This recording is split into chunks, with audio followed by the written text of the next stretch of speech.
voice. Hello, and welcome to session 49 of this dumb shit. This is pretty dumb, yeah. It's 7 squared session, so it's gonna be a good one. We have a new player. He's introducing his character today. Is Snappy. It's the guy. You know, Mr. DM. Yeah, I sure would know, actually. That's my job. Holy shit. Holy shit. But yeah. Should I bully one of you guys into doing the recap, or should I just do it myself? You should make Snappy do it. That would be pretty funny, actually. Hey, Snappy, what happened last session?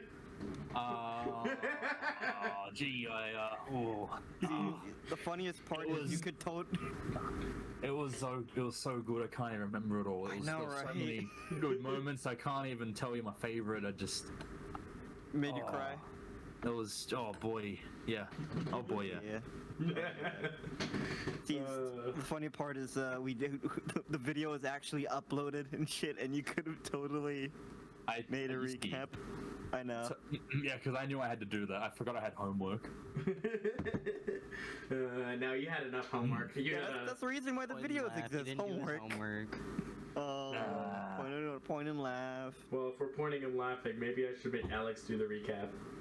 What? Ooh. No. I just wanted to listen. I'm trying to learn about bullying. No. Yeah. What do you mean? Gaslighting doesn't exist. Gaslighting doesn't exist. It's all in your head. Fuck off. Oh boy, you're fucking crazy. This is all they do to me, Snappy. They just make me feel like I'm fucking crazy. They're all just little voices in my head. Listen, we don't always do it on purpose. So No, it's you okay. do. I don't most of the time. That is such a fucking lie. Gaslight You know right what? there. Fuck you guys. I'm going quiet. Hey, Ruben, don't say anything if you owe me $12. Eat my shit. Cool. Technically, he didn't say the word anything. He didn't say so- nothing. Yeah, exactly. Yeah. He owes me $12. Bucks is our dear, right? Oh dear. Yeah.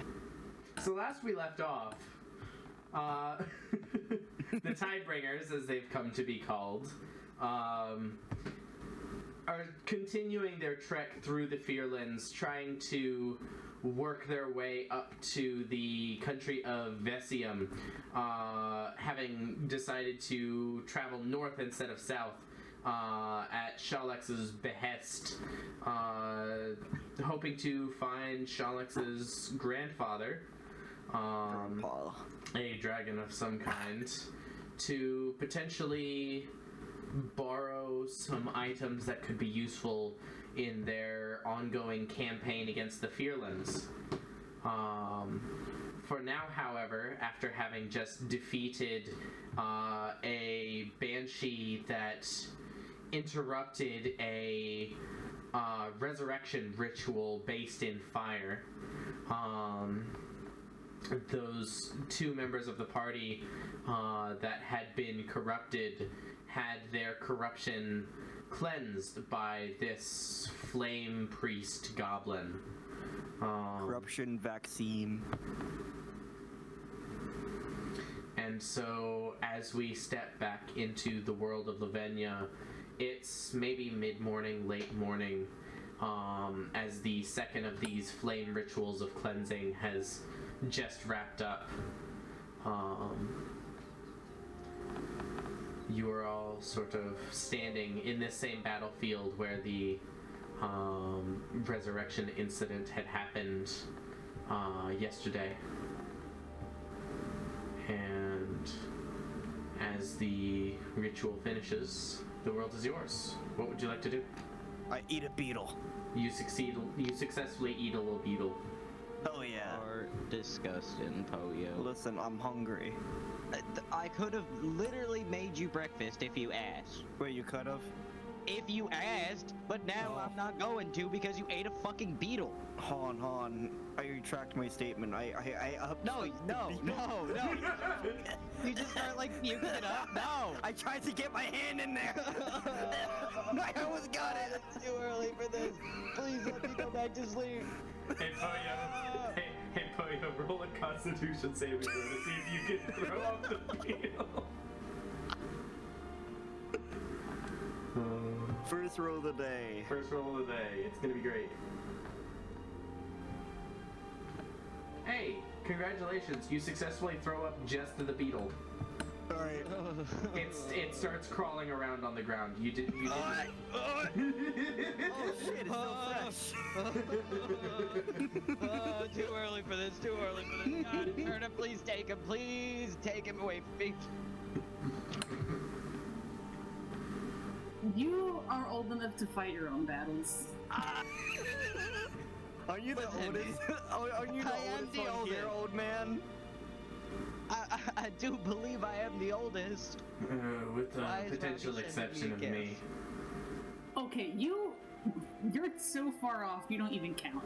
Hold on, I just gotta. Yeah, I Robbie just- sent you one too. I just gotta pause. Robbie just sent me a fucking Among Us gift. Why? Among Us? Yeah, he just sent me the imposter going in and out of the fucking vent. He Send just me a- texted me. He says he wants to join the Discord. Yeah, he said let me in. I don't know why he's texting literally anyone that can't actually let him in. It's Yeah, only Alan. you've heard the man. It's just me. Alan. Doesn't want to text Alan. You've heard the man. No, I haven't. He hasn't said anything to me. I'm gonna I haven't send heard it back. anything. I don't even know what to send it back. Don't worry, I got an Among Us gift. I'll send him the I don't know. I'll send him King going, what the heck is that supposed to be? Yeah, I guess it works. We're professionals. We sure are professionals. We're here playing Dungeons and Dragons and not just texting our friends. Totally. Nah. It's part of the experience, you know? Listen, if Critical Role can order pizza and Hell, shit during hell, their stream, we can basically text our friends, so it's fine. Because we're as professional as Critical Role, totally. Totally. Totally. Yeah. Yeah. So, as this goblin priest sort of finishes up his flame ritual, I believe the second person was Jalex. He kind of steps back, nods to you all. I, again, want to thank you for helping us out yesterday. You didn't have to, but it was very appreciated. Yeah, no problem. It's an interesting work you were doing. It's not everything you make up. Yeah. It has worked in the past sometimes, but some spirits are too powerful or too corrupted to be returned to proper life. Some materials don't burn.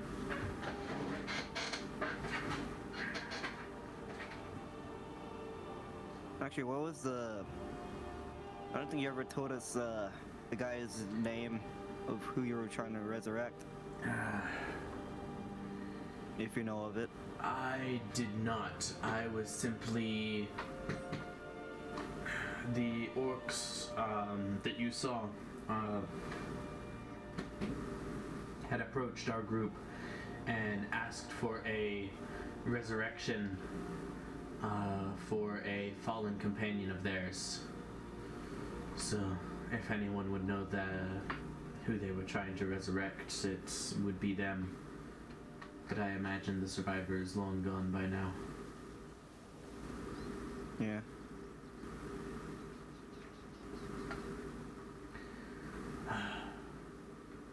Hopefully it wasn't the orc that died, that axe.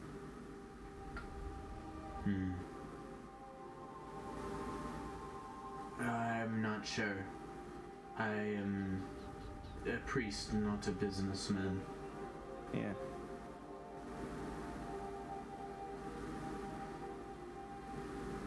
So, you will be, I presume, traveling on? Yeah. Safe travels. Yeah. Yeah, don't do any culty shit anymore. We are going to continue to operate our business. And do it with precaution at least. Yeah, More precaution. because we can't save you every time. Well, if you Jen ever can. find yourselves in need of a cleansing flame, you know where to find us. Yep. Katarna casually marks it on the map. I marked it on your map.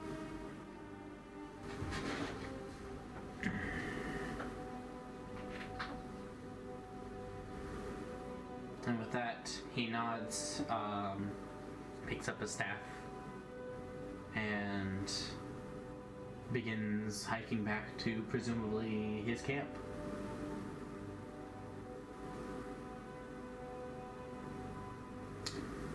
As he does, Poyo, you feel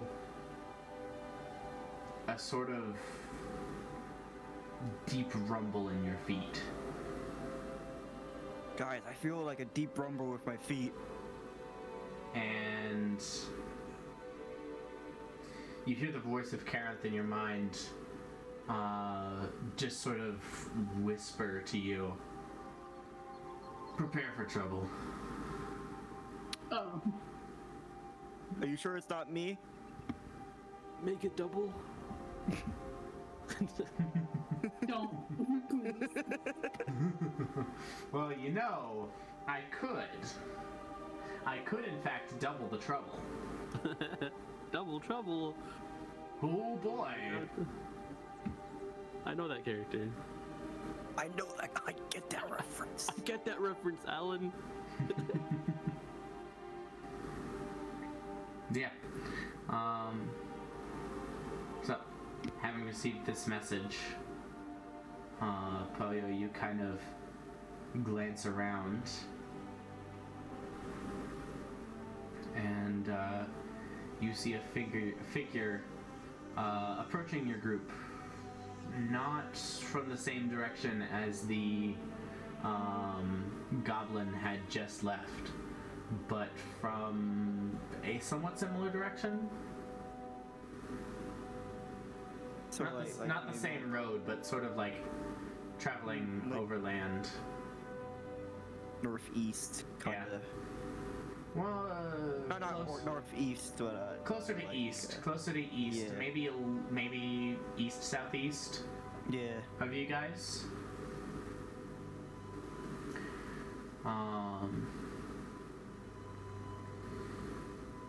But yeah, as this figure approaches, Snappy, would you like to go ahead and give a physical description of your character? What's the party looking at?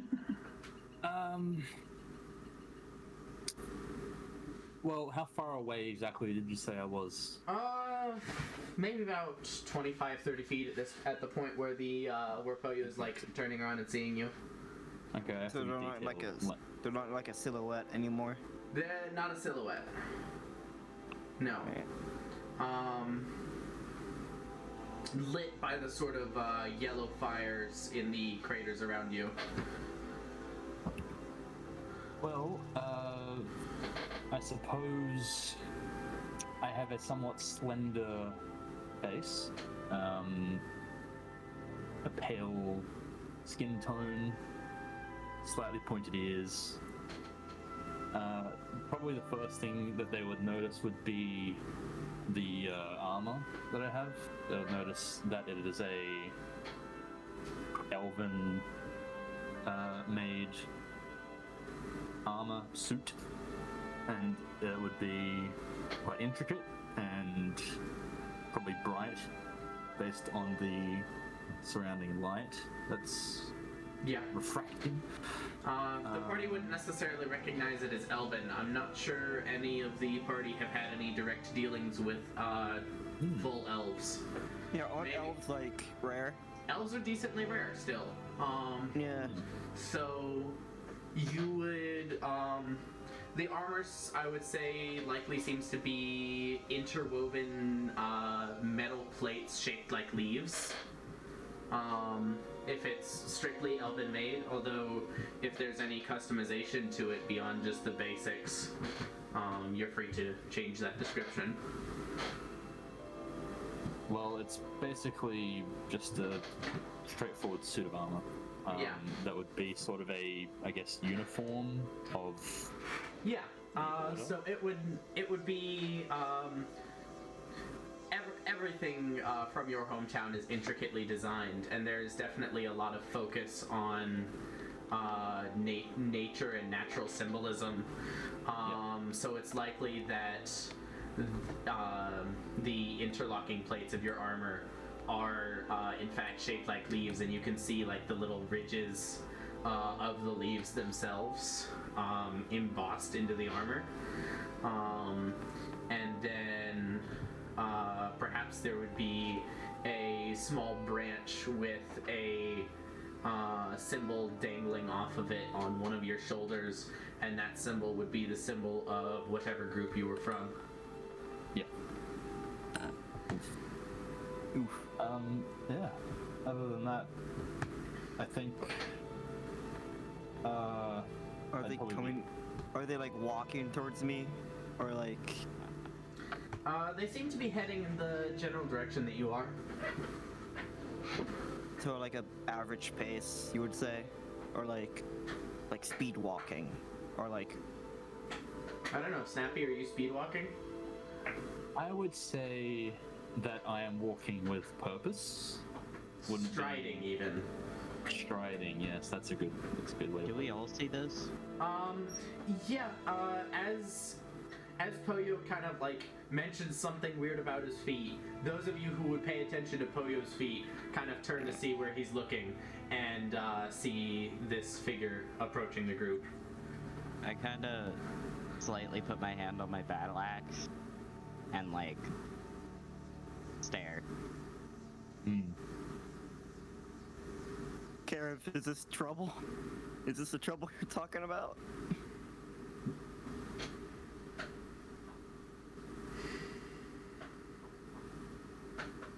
There's no response. Oh, god damn it. Hey, so there's a person over there. There's a lot of thoom, like a lot of thumps. How menacing? Like, do I look at you and think friend, or do I look at you and think foe? You would probably think foe. You can't. I'm wearing like covering armor, so I guess I look. They appear to be fully armed and armored. Hey, That being said, they don't appear to be an orc or an undead of any kind. So they might be an enemy. They might be a neutral party.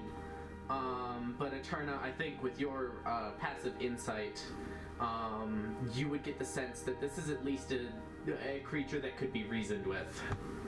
hey, buddy, I'd stop right there. You're getting a little too close.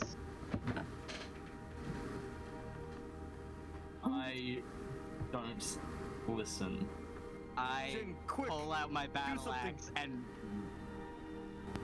get ready. What the fuck do you want me to do? Throw a knife at him? Yes!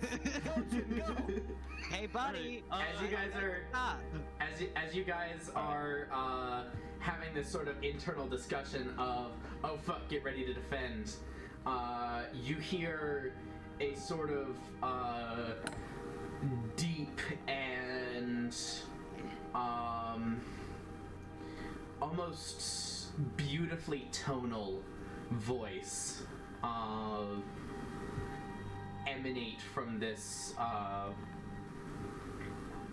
this approaching figure that says, Pildrai sends his regards to his most reckless of brothers.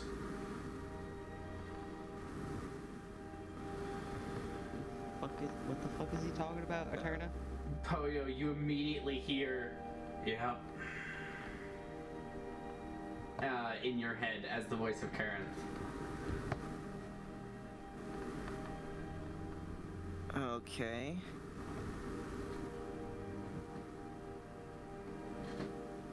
Snappy, did your character stop, or is your character still moving? I was going to say, as you guys sort of jump to arms, I will stop and extend my sword. Maybe about 10 feet away from the group at this point. Yes. So not too close, but Not within striking distance, but... yeah, you still I do have shift, some- Alan. Okay, you can go ahead and mark that on your character sheet. Hey, hey, buddy, what's your business here? I have been led here. I am who? searching for someone. And who might that be? Not us. Go. You just move along. It's not Wait, us. is it me? Is it me? It's probably Jin, actually. Would I be aware of the combat they had already? You probably look moderately beaten up. Yeah, there's I was gonna say, definitely... Ruben has a massive scar still. Like, Yeah, I there's remember definitely... These guys look like they've been in battle recently. So, a brief description of the party itself. Ruben is a blue tiefling. Very short. Sort of properly well dressed. Not the tallest of the group.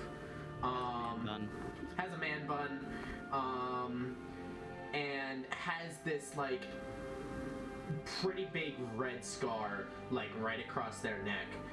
You would know from your experience in combat that is the sign of a recent scar, and probably a pretty bad one, especially like on the neck. This tiefling has had a very close encounter with death recently. As far as the rest of the group, there is a Yuan-Ti among them, specifically a Yuan-Ti Malison, of a type that you're vaguely familiar with. Kamvu is his name. He has the torso and upper body of a human male, although his left hand his left arm doesn't end in a hand, it ends in a snake's head. And his lower torso kind of fuses into this long snake tail. Yep. You would recognize this type. These are sort of the elite striker type of Yuan-Ti. Geared for battle, not necessarily the right body type for espionage, but functional diplomats, manipulators. You see him with this group, and there's an immediate distrust of this entire group because he's there. Mm-hmm. Damn it, Convu. That's racist. Additionally, there is, looks like these two characters look like humans, but they have very animalistic features to them, which isn't something that you've really had any experience with. One of them, that being Poyo, has like spines all across his back, across his hair, and as you approach, they seem to almost extend and sharpen, somewhat reminiscent of like a porcupine. Another one appears to have ape-like features, prehensile tail, although still seems human-ish. Again, you don't have any experience with beast folk, I would say, so Yep. This is new to you. There's also a humanoid fox, definitely the tallest and most physically intimidating of the group. That would be Eterna, with this sort of black and gray and white fur across her body. You roll an Arcana check for me. Arcana or History. I forgot to mention about Ruben's eyes, if you can do that. Yeah. You would one of the tiefling's eyes has a almost almost a devilish Oh, look nice. to it. It seems like one of the tiefling's eyes seems corrupted or affected by something not of this plane. You have no idea what the sort of shadowy markings on this humanoid fox Eterna mean, other than maybe trouble. In your experience, shadows usually aren't a good thing. Yeah. The one true oddity of this group that you have no idea what to make of it is a you would assume Genasi. You've had a little bit of experience with Genasi in the past, but this is not a Genasi like you've ever seen before. Almost a humanoid like gem, sparkling blue,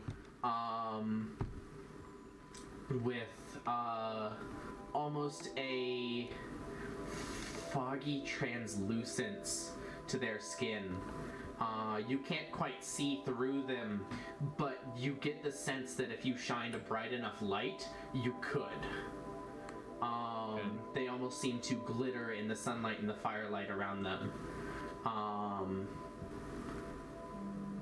That I would say, that and the fact that other than the Yuan Ti, no one here seems to be undead or orcish or of a group that you have a traditional mistrust of. That's sort of staying your hand towards the immediate first assumption of these guys are enemies. Wait, hold on. There's something interesting going on here.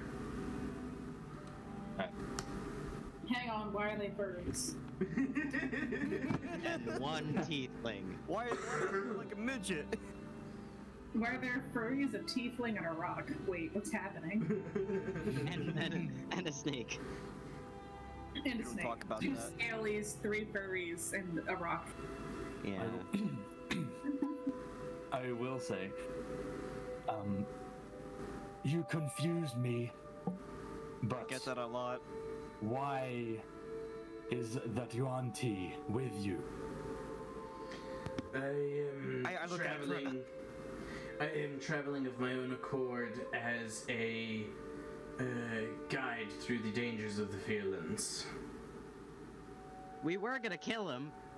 He's a tag along. Let's go. Yeah. Let's take it. Let's We go with tend to that. befriend the people we try and kill if they're Only the nice to smart us. ones. More or less Only the smart acquaintance. Yeah. If that We works. still wanna kill him. They spared my life in exchange for protection on the trail. I've That- never known a Yuan Ti to be helpful towards the enemy. I do what I must in order to survive. Returning to my master with failure would end poorly.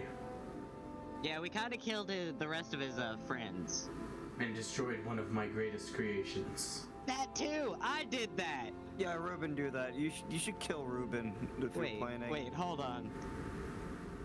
I take a step away from Convu. I have Like no a plans to necessary end life. choice.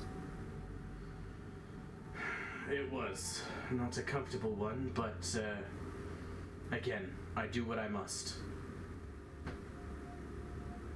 You should What Why of are you? you here? What of yourself? Yeah, how An rude. Elven You didn't even Scion introduce is you. not often found far from their borders.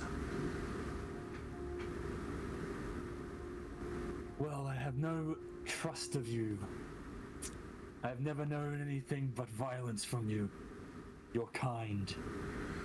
Perhaps They you are a can get threat to know us my more. people. So backtrack a little bit. You said you were looking for someone. It's convo. Oh, it's Convu. No. Is No? that your Yuan Ti friend's name? Yes, I am Convo, the mechanic. Regardless, he is not the object of my interest. Object. I have been searching for a friend. My teacher. She was cast away from my city and wanders the lands. Who might that be? Do you know she got a name? I highly doubt you would know her name. Well, Were I to tell you.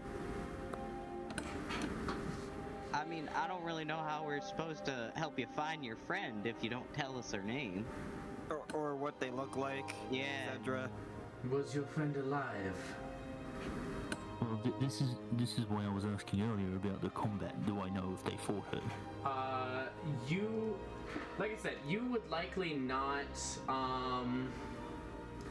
Connect those dots? you would recognize that they have been in a fight recently.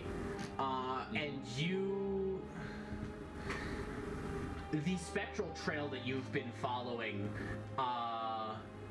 ends here. So you could make the inference from that if you would like. But that is the information that you have. Okay.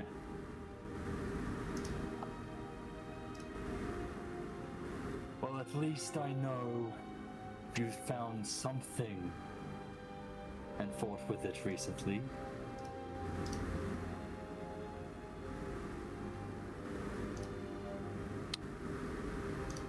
Who are What you? would that be? Oh yeah, you should probably introduce it. Then we'll talk. Very well. You may call me Ossia. The two S's. Indeed. You hear that same sort of almost musically deep voice emanate from this figure, this Ossia, although their mouth doesn't seem to move as this voice appears. And the voice says, "A servant of the Ten Prime, such as yourself."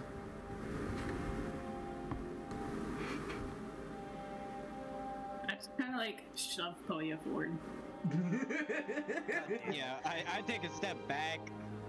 I'm gonna get away from this.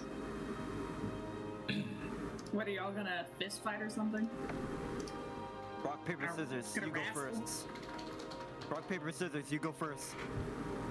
Poyo, as you say that, you feel a sort of welling in you of draconic energy, and you all hear the voice of Karenth sort of emanate in the same way from Poyo. And what business would you have sending one of your servants to my own business? Care if you know this person. That same voice of Karenth emanates again. Pieldry, if you are not aware, is one of my brothers. Another prime dragon, such as myself. Oh shit. My master wishes for me to keep an eye on you.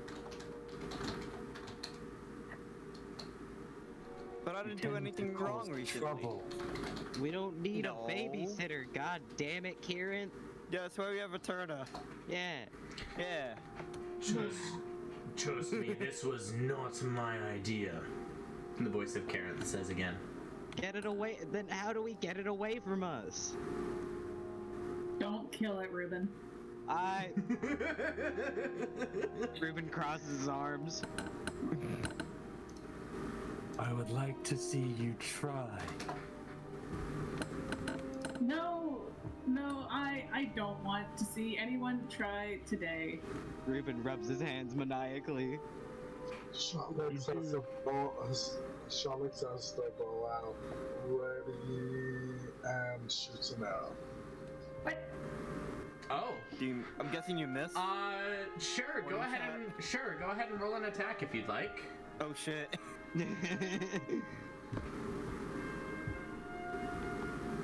1 second. Internet ring bump. As per the usual.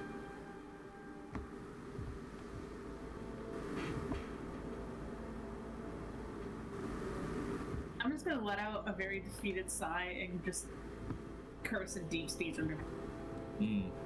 Ruben's just gonna start talking in his tiefling speech and just like maniacally laugh.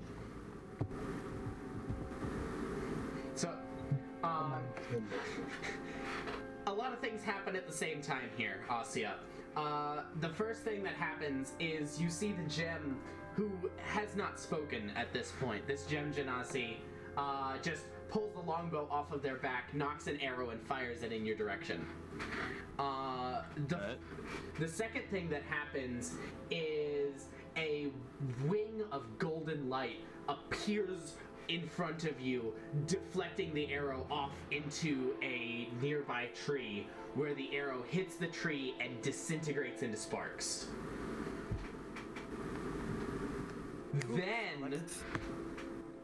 Then you hear three voices at the same time. You hear both Ruben and Eterna swearing in languages that you might not know, but I think you would recognize. Infernal being the less likely recognized, although you would probably know a few things from your studies. So you would recognize that it is Infernal. And Eterna is swearing in Deep Speech, which is one of the more common languages of the Fearlands, specifically of those undead capable of speech. The undead that are intelligent enough to be able to speak. Yeah. And the third voice you hear is the voice of Pieldry, rumbling across this entire soundscape like an actively exploding volcano.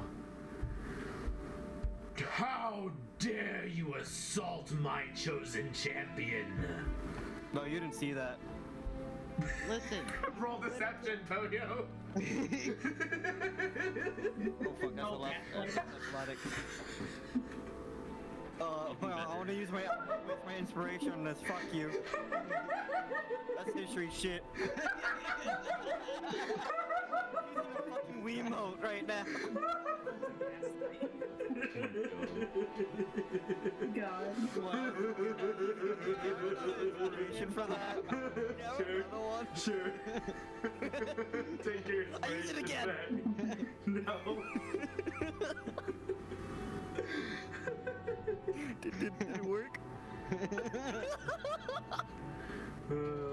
You know, I'm really not sure. I think maybe I think maybe a prime dragon might be able to beat a 12 deception. Nah. Maybe. I'm the master of deception, bro. They probably have at least plus 12, if not more, to insight. No, he's really stupid. That may be true, however. He was dropped. This dragon was dropped on their head as a kid. That's why they're so dumb. No, their wings didn't grow out. Yeah. No, the nest a little early. Yeah. Hey guys, can I instigate this some more as I bring up a dagger? Can I want to get my axe ready for an attack. The sensible among you are very few, I can see. So I'm going to throw my dagger at him, but intentionally miss. Okay. I hope you know Eterna's on the verge of fucking tears at this point. Eterna's probably like, we just met this person, why are you attacking him? I want to throw it as close as I can to him without actually hitting him. Okay. in response to this prime dragon speaking to us, I reply, we need to test his skills. Yeah. Yeah, Thumb can you flinch? war. Yeah, Thumb we need war. to see how expendable he is. What? Wait, I think I have a couple more daggers. Wait, no, I want to throw my hand axe that like returns, and I just want to throw it behind him and then just have it appear in my hand again. Okay. Who better to judge his skills than someone who's been trained by you? Kind. Oh yeah, that is right. You did mention that. Chalex?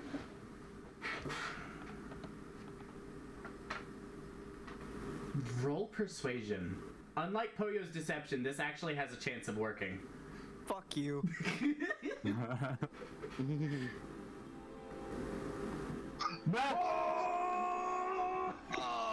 You can tell Roll 20 fucking hates me, despises me.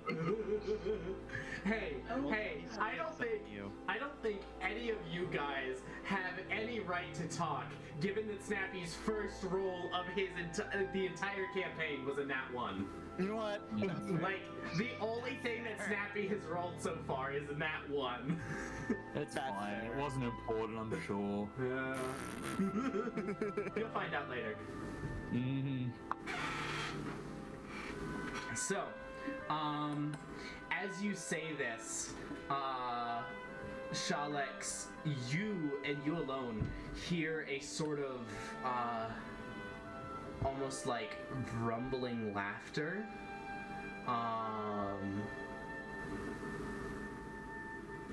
It's, again, deep. It almost sounds musical, though. Like faintly in the background of the soundscape of specifically this laughter, it almost sounds like the really, really big wind chimes that make the super deep gongs. You know what I'm talking about. Yeah. Dong. Yeah. Like I said, it almost has this sort of musical and airy sound to it, despite being mostly just Gruffle. rumbling and deep. There's almost a angelic tinge to it. And you hear in your mind, while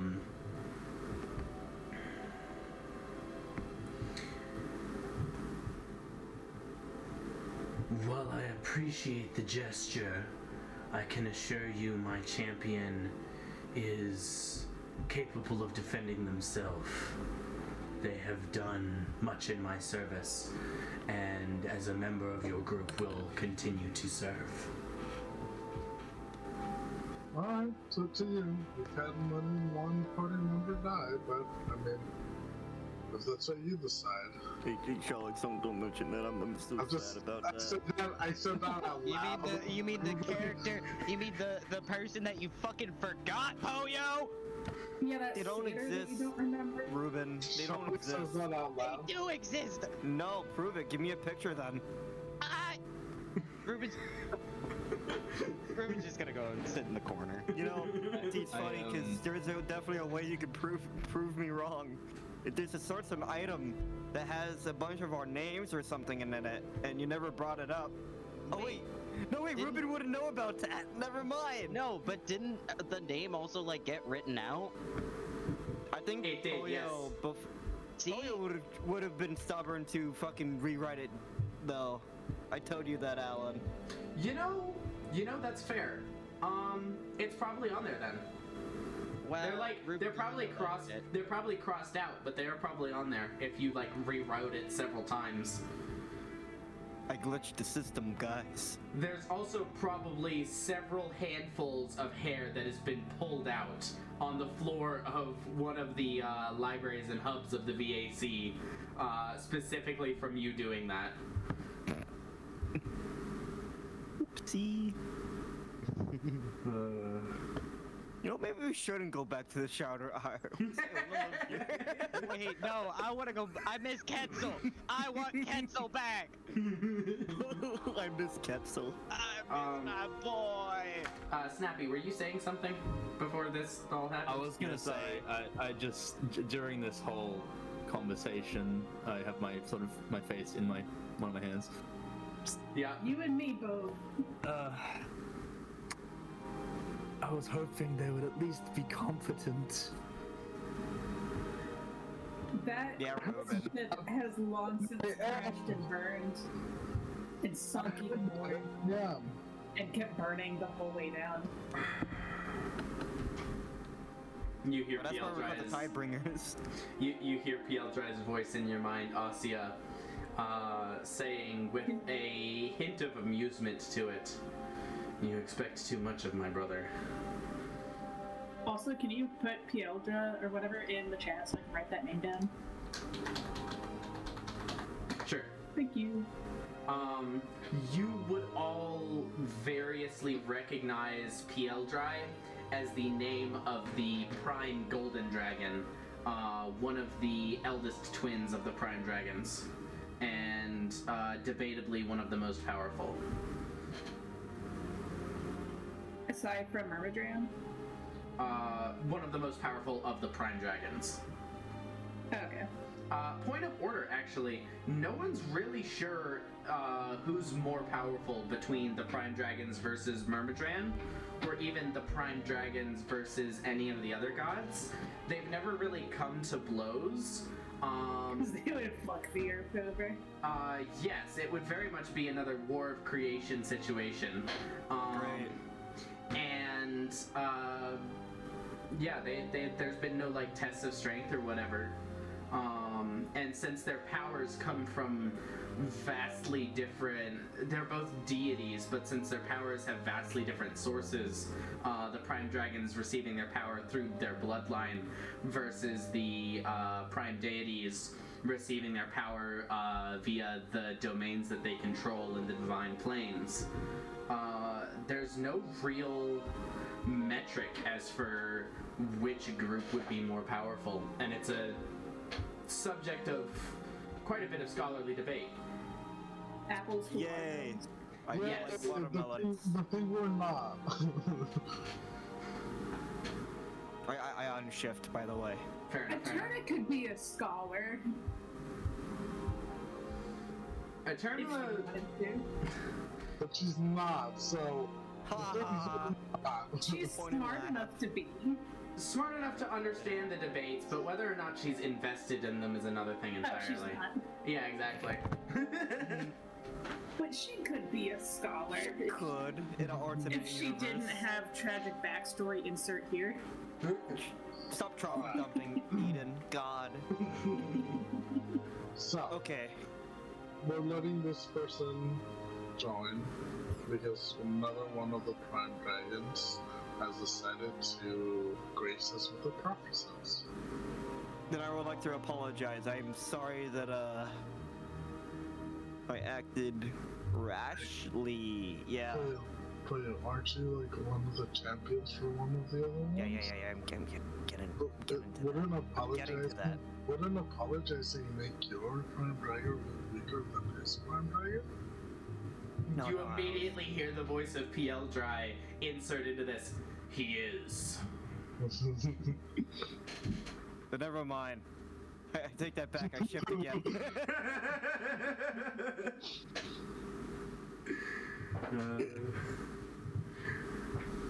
But I have a question to ask, Asaya. You have a skin condition too? Is it itchy? Mine itches. I have not.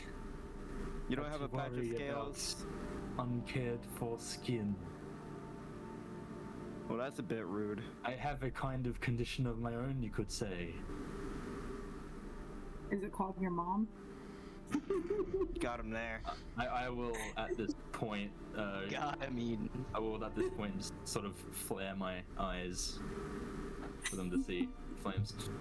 Yeah.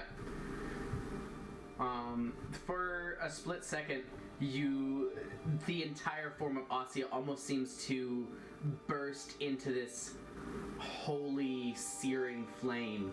But very specifically, the eyes elongate into these long tendrils of fire for but a moment, and then it shifts back, and you're wondering if you actually saw that, or if you just blinked weird. Man, I think I have something in my eye. My bad. Give me a second. I just fucking get my hand in my eye. Eterna's Shit. not impressed. Shiny. I think I need to get my eye contacts clean. My bad. If you had contacts, wouldn't you just claw your eyes out? I would. Yeah.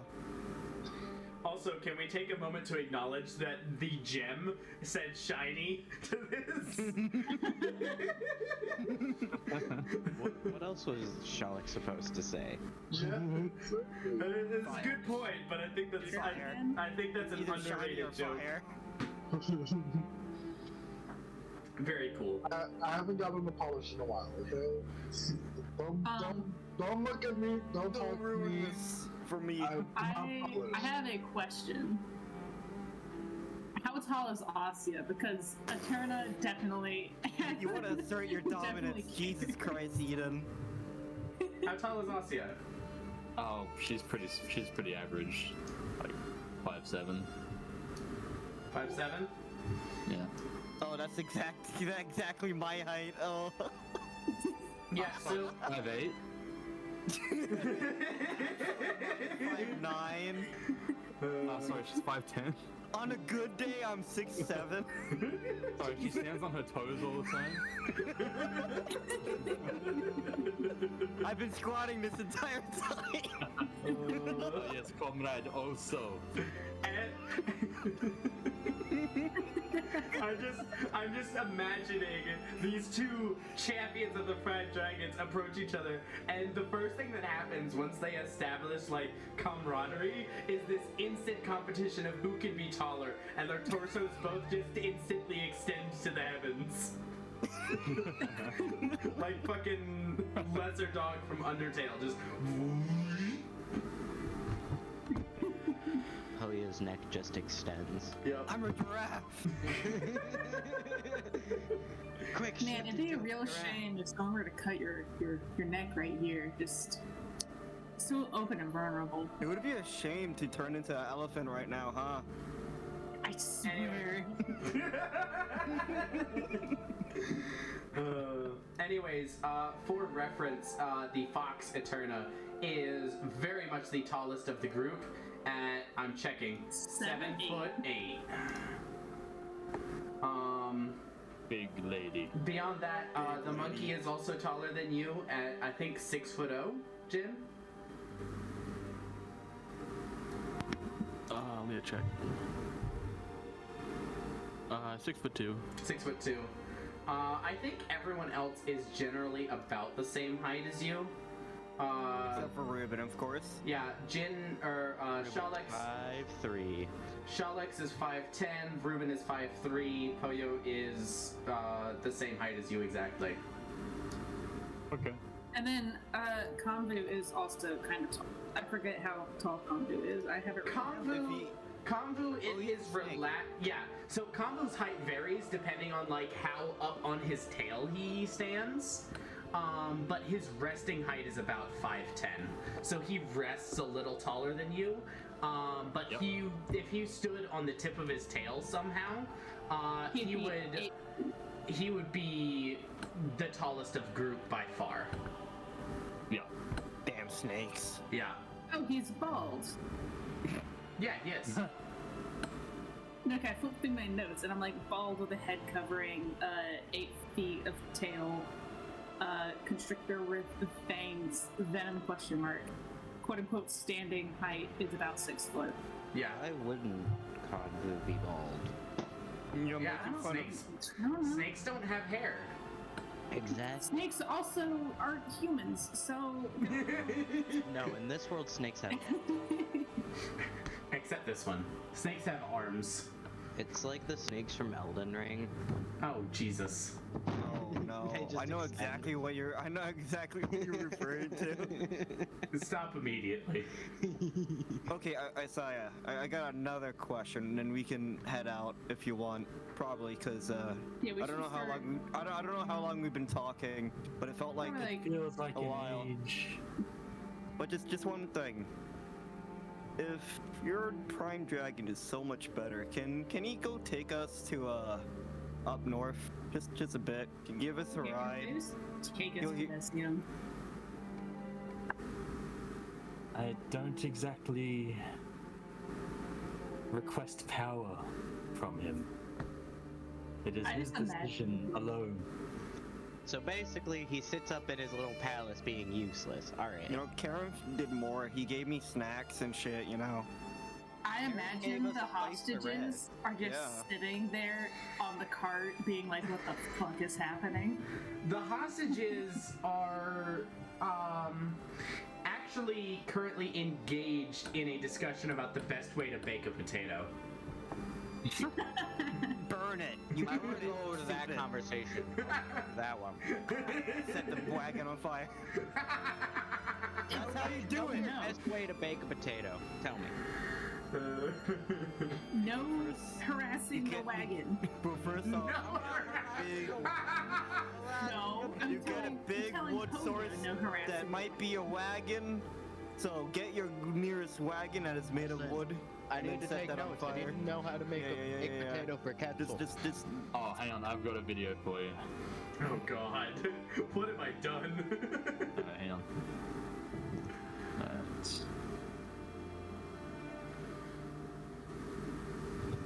Oh, you do actually mess with the wagon. No. Okay. Breakfast food. Because I'm like, I swear, I will cast spells on you. I will use spell slots. I count a spell. At Poyo, Oh shit.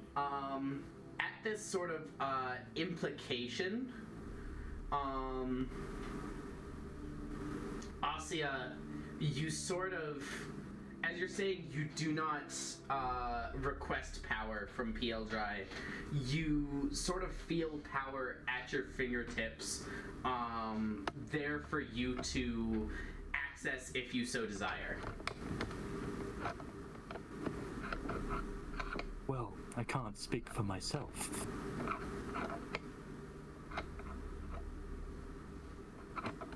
I don't know. Oh shit. Accidentally closed down roll 20. Oh no. Our Turner just falls down like a fucking ragdoll. Splat. No, the whole like dissolving disconnect of the Ready Player One movie. Oh yes. Yes. Eterna dissolves into cubes. She just turns into stars. Yes. Man, this game is broken. Unfortunately. It's because I'm the one running it. I believe it. That's because we're the ones playing. Yeah. Anyway, So, Asia, do you reach for this power? Have I ever felt this power before? Once or twice. Typically, when it is there, your instinct is that PL Dry is giving you the option of performing some form of miracle that he thinks would be appropriate, but is not. He's letting you choose whether or not you want this sort of intervention. Right. So you've had this happen a couple times before, and it's very much a, do you want to do this your way, or do you want me to step in? Well, I will harness the power I can feel at the moment. Yeah. As you sort of reach down with your hand, you watch as Asia's, I assume you're holding your sword in your right hand? Yeah, my sword's still out. I'm not pointing it anymore. Yeah, but you're still holding your sword in your right hand. So you watch as Asia's left hand reaches down, and their fingertips glow bright gold for a moment, and they sort of raise their hand up, and as they do, a set of 6 glimmering golden, almost translucent horses appear from the ground. this isn't a dragon ride though. But I sort of like look up and just say, that would have been nice for the trip here. You know, Karen would have just teleported me there, just saying. Yeah, Karen's still better dragon in my book. Oh, I'm sure I'll find out. Either way, we're glad to have you. I hope so. That remains to be seen from your dust-covered gem friend. Listen, trigger finger. Yeah, we don't control them. Trigger They do what they arm. want. Shalix is a force of nature. You're soon you will learn to understand that. They're a force to be reckoned with. Yeah. Kambu is just like nodding with like rubbing his brow. He's just rubbing his forehead and nodding. I just walked in front of the cart and then put the reins on myself before I transform. Wait, what? I'm getting ready to push the cart by myself. Oh. Shalix, you have like 6 horses now. Actually, is it? I don't know. I don't know how many horses were conjured. Their worth. There were 6. Okay. Shalix wants to prove their worth. I'm gonna be the Rudolph. Alex, can you only hold that for like an hour? Again, so We've got an hour of Shalix time. An hour of Shalix horse time. yeah, and I start going. Oh wait, shit, Shalix, wait, we're ready. Does he normally just leave? Yeah, They They do what they want. I'm taking the hostages with me. They're taking the hostages. They're taking the hostages to Isengard. Oh god. They're taking the hostage to Isengard. Wasn't Ruben also sitting in the... Christ. Yeah, there was a couple of people involved in the Yeah. potato conversation. Yeah, so Ruben is sitting with the remainder of the hostages on the cart as Shalix is now pulling it off in a direction. I don't know if it's Wait, the right one. hold on. I wasn't ready. I wasn't ready. I will point out no one is in the driver's seat of this cart. Hold on. And as this is happening, one horse like approaches each of you, and as they do, their height sort of adjusts to where you would have an easy time getting up on the horse. Is there one for It reminds me of the Spider Cow YouTube videos from like 2012. Is there a horse waiting for me? Yes, there is a golden horse currently frantically galloping behind the cart. Save me! Please!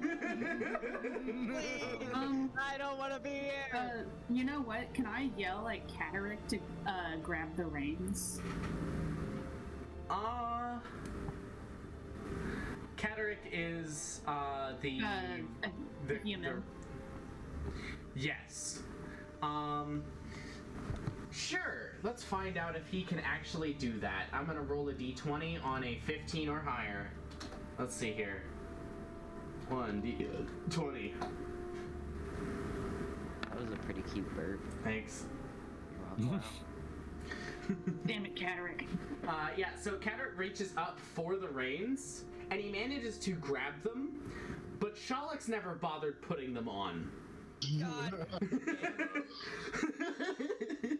Alright, I'm gonna try and do like a barrel roll off here. To like Can I tuck and roll, tuck and climb roll. onto my horse?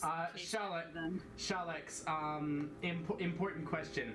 Are you traveling in the right direction? I am traveling in what I assume is the right direction.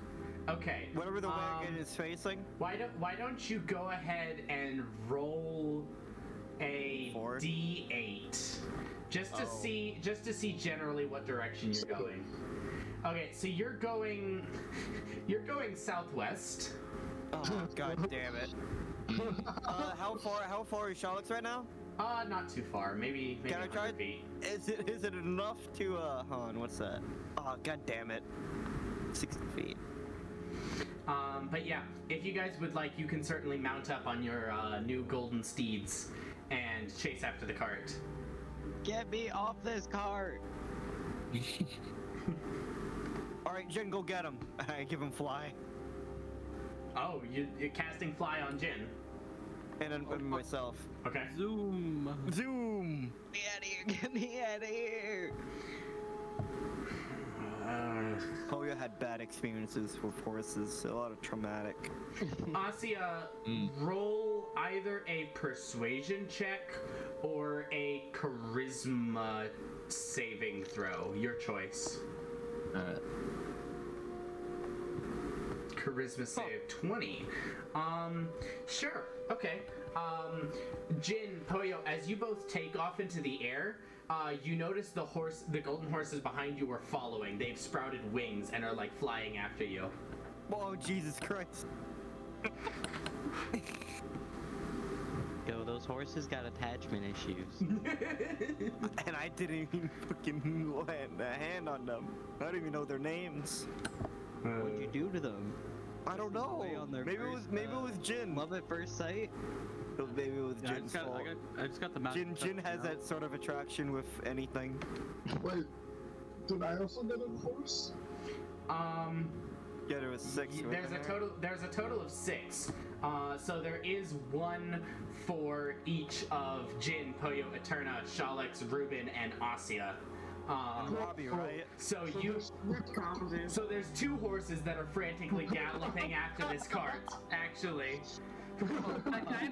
I'm gonna pull Konvu. Like, I don't want to force him, but I'm just kind of like get on the horse. Yeah. So Konvu, as he gets up on the horse, he actually wraps his tail around the horse's torso to be able to hold on. That's gonna scare the horse. Alright. It would scare a normal horse, but these are spectral golden light horses that specifically don't die and don't have stat blocks, so that I don't have to deal with them in combat. Hey, Alan. Don't be afraid. Hey, Alan. Alright, let's go. Giddy up. Let's go. Am I close? Am I within 60 feet of Shalix right now? Sure. After a few seconds of flying after. Frog. Oh, Jesus Christ. So the first thing I'm gonna say before you do that is you know that both polymorph and fly are concentration. Yeah. How high up are you, and how high up is Jin? Listen. How much? That's the horses. The horses. It's fine. Behind us. Oh God. It's fine, right, Jin? Wait, what'd you say? I'm so high up, I can't hear you. Alright, let's go! All right, go ahead, I'm just Tess. gonna mount one of the horses. Sorry. Yeah. You can go ahead and mount up the horse and follow the rest of this headlong charge after the cart if you would like. Yeah, I mean, I don't know if I exactly want to really get involved in this fucking race. Tomfoolery. Honestly, I kind of expected you just to fucking like rest down and just like, I guess I'll just wait for him there because north is that way and we're kind of going the wrong way, so I'm just gonna sit here.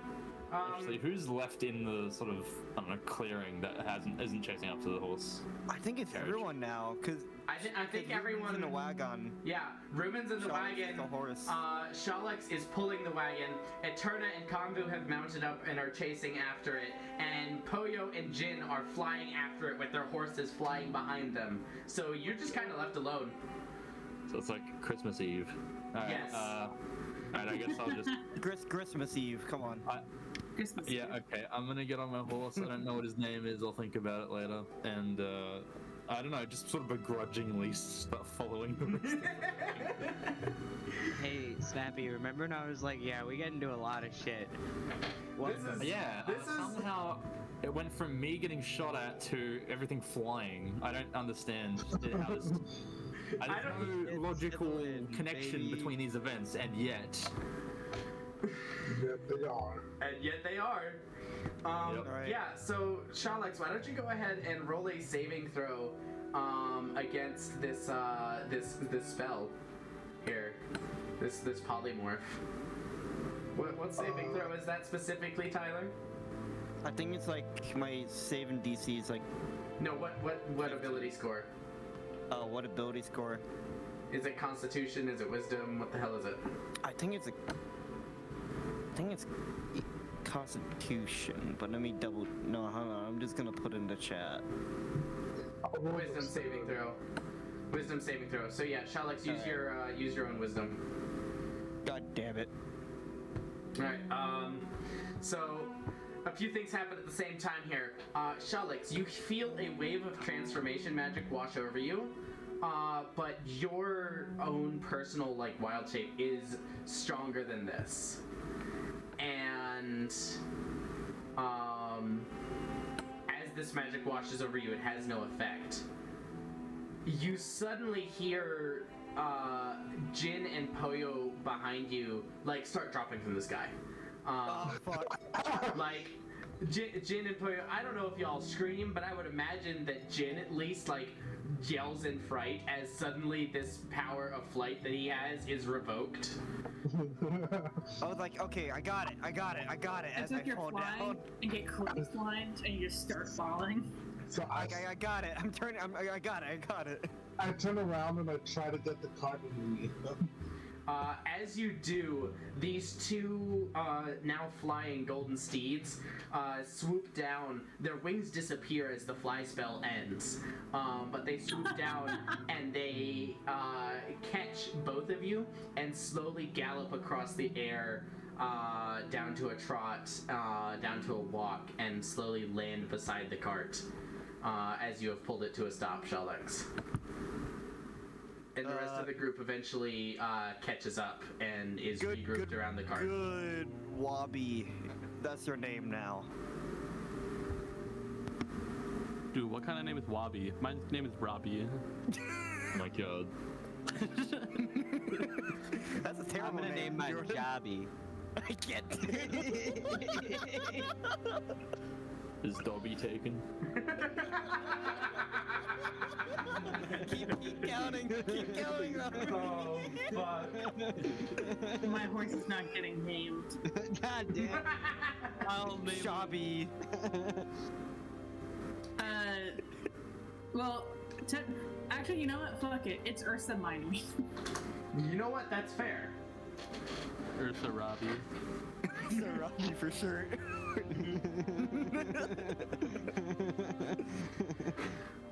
You know what? I think with the party grouped up there, and shenanigans have focused more on words as opposed to actions for now. I think that's a great time for us to go ahead and take a 5 to 10 minute break. Perfect, because now I can update my notes. Yeah. I can drink. I'm gonna go back to Continue doing my. Hey, Alan, can you send me a list of all the Prime Dragons names? I can. I will do that after I get back from the restroom. Well, fuck you. I'm gonna go find it because I have it pinned in your DMs. Cool. Welcome back. Break is over. I'm sending my players back to work in the mines. No, I love the mine. I like Minecraft. Yep. Honey, your weekly cock and ball torture. It's time. It's 4 p.m. God damn it. Yes, honey. It's 3 p.m. actually. Oh, well, cock and ball torture is until 4 p.m., so you got a little bit of time to prepare. We got like 50 minutes left. Yeah. Oh yeah, dude. So, as we step back into the world of Lavinia, some of you mounted, some of you transformed, but all of you have grouped back up at the cart with the thoroughly rattled hostages and the even more thoroughly rattled Reuben. I'm gonna hop on my horse and pet it and just hug it for dear life. I like to think that Ruben Don't leave me. It kind of shakes its mane a little bit, which lets out like a small shower of gold sparks. This is Ruben's specialty. Ruben has definitely ridden horses before. Does Ruben look Very like much he so. just came off of a roller coaster? Yes. And Ruben's gonna hug to the horse, like he's gonna hug the horse with like all of his limbs. Please And don't go just- too fast. Yeah. No bumps. The horse kind of nods a little bit. Kind of bobs its head up and down. Noises. Be gentle. I will untransform and get on the driver's seat. Okay. As you do, your horse kind of like slowly backs up into the gap in the front of the cart where you were hooked up before. And as it does, a set of golden reins that is not the actual reins that Cataract still kind of is like holding uselessly. But a set of golden reins kind of appears and like harnesses the horse to the cart, and the reins appear in your hands. Fun. I turn and say, I don't think those work. Yeah, I think at this point I'm just making sure they don't fall out. Yeah. And he kind of just sets them down in the bottom of the cart. I'll be driving. So, yeah. Alright. I'm gonna go ahead and say now, as long as everyone's mounted or has something to do with these horses, they will effectively triple your travel pace. Yes. By how much? Are we getting a level up right now? No.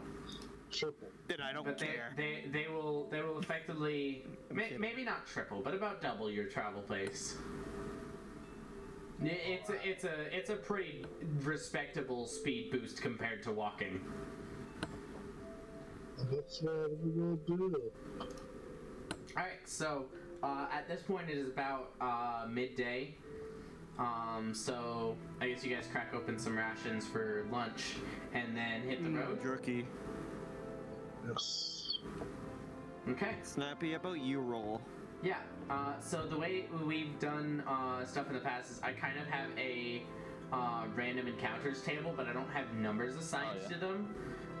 So I just go based on the vibes and a d20 roll from someone in the party every day. So if you would like to roll a d20 to decide how good or bad today is. 17, that's pretty good.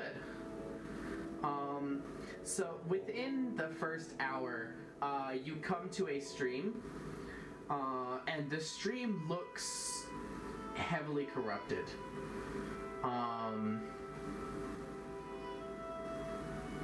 But as you come to it, your horses sort of demonstrate their usefulness even more so in that they simply walk across the top of the water. And like golden rails almost appear underneath the wheels of the wagon. And so what would have been a difficult or dangerous journey around trying to find a place to ford the stream and then trying to cross or swim through this corrupted water has become a complete non-issue through the blessing of Pieldrai.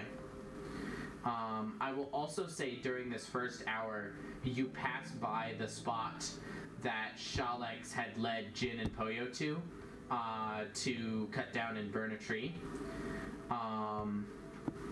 And as you pass it, Shalex, you kind of stop for a second. As you look in this pile of ashes, you can see the first green plants that you have seen since being in the Fearlands beginning to sprout out of this place that you burned.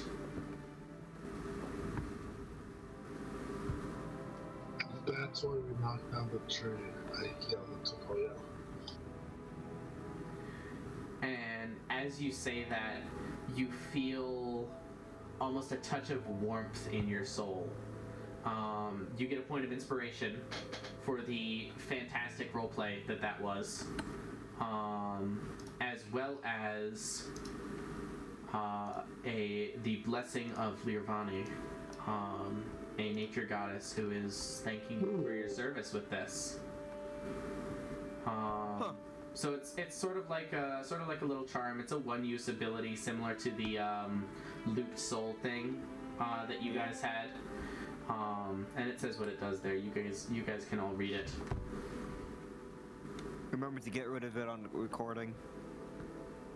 Nice. Remember that I might be in the way of the recording. Yes, thank you. Yeah.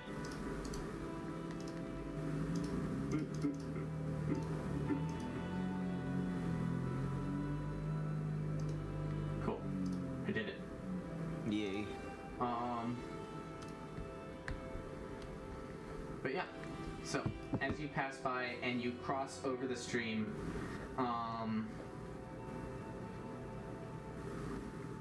Eterna. Kangu kind of like nudges you and asks if you would like move your horse closer to Asia's. Up to you if you do, but Kangu seems to be wanting to start a conversation. I go ahead and like move over to Asia. Okay. Asia, you see this horse with this Yuan Ti kind of sidling up next to you as you are traveling. And Kangu looks over to you and says, I do hope that my heritage will not be an issue traveling together.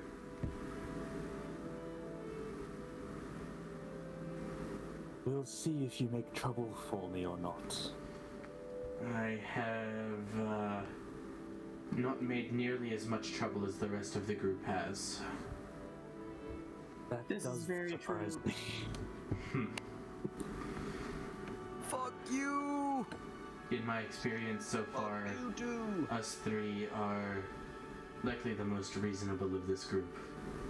I would hate to have disagreements between us. Then I am in finer company than I first expected.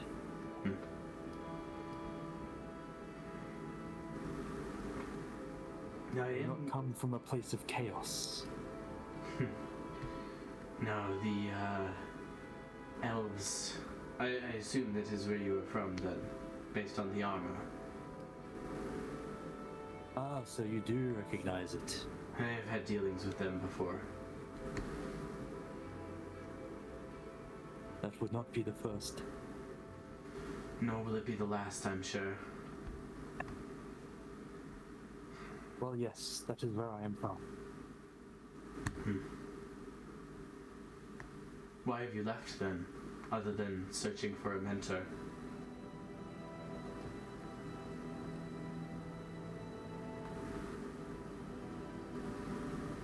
Surely there has to be another reason. The Wood Elves do not let go of one of their own so easily. I am not treated as one of their own. Maybe once upon a time, but things are different for me. Is it because you're what do y'all call yourself? Like servants of the dragons or champions? Yes, Well, I did that use is the one word reason. champion for you. It might also have something to do with your appearance, I presume. You may have noticed. And not like other girls. What's with her appearance? She does not have the, Well, she has some elven features. They are not nearly as distinct as they would be in a true elf. I'm not sure if she is half-elf or perhaps something else, but I imagine that would be a point of contention. The Wood Elves are traditionalists. They, do not adapt to change very easily.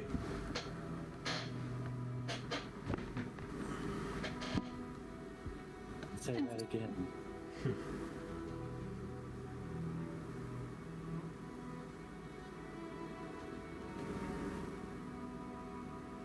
As for you two, it has been less disruptive to meet the both of you. I pride myself on being as little disruption as possible. And you, I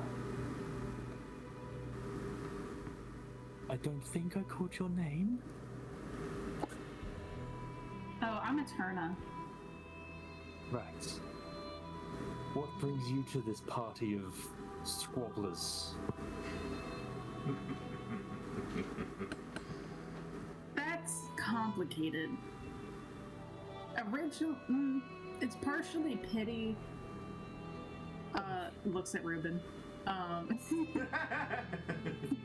um, and partially I have my own goals that I'm after, that having a party that knows their way around their weapon makes it a little bit easier.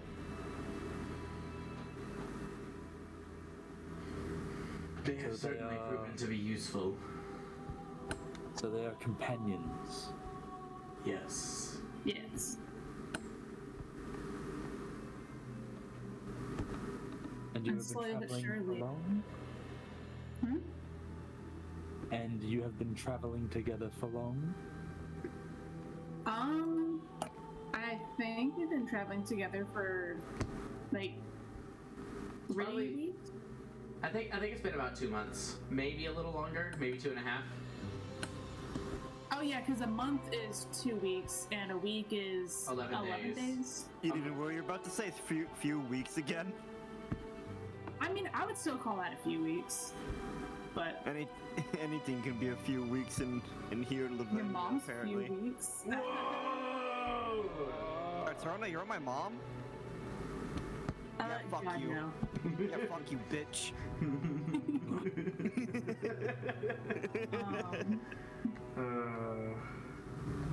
But we've been traveling together for I'd say like a few weeks, like nearly 2 months.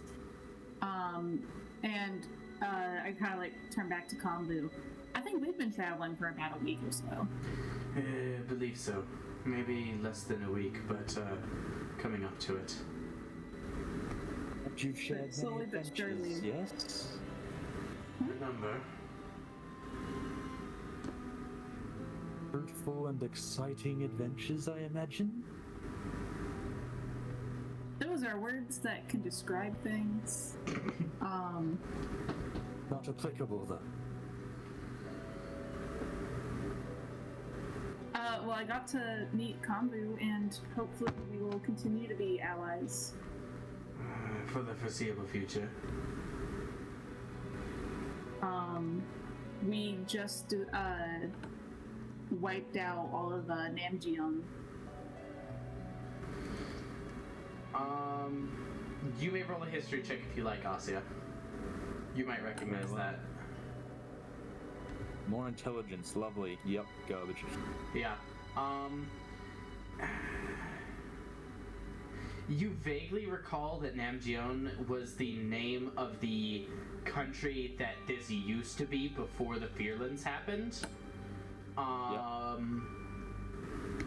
That's likely not what Eterna's referring to. The only other thing you could think of is the ruins of Namjeon City, which was the capital. But you have no idea what that means because that both of those have been in ruins and corrupted by the Fearlands for quite a long time. Right. What business would you have had there? Our whole sort of quest started whenever, and I point at Poyo, whenever his sister's wedding was crashed by some orcs on boats. So two of the, we've just been calling them hostages because they were hostages of the orcs, and we're just kind of taking them with us. Elise and Sarah, the lizard shifter and the dwarf, were friends of his sister. The others we just kind of rescued because they were there. Right. Because Karen told us to. I see. So an impromptu entourage at the behest of your overseer? Pretty much. We figured that we wouldn't leave them to like die there because I think we damn near killed that entire tribe, or at least set it on fire. Jed We as a set it strong out on word. fire. That Jen and mention- Poyo set it on fire. Oh. Jed was bigger though. The mention of killing an entire tribe of orcs is, I would say, impressive to you.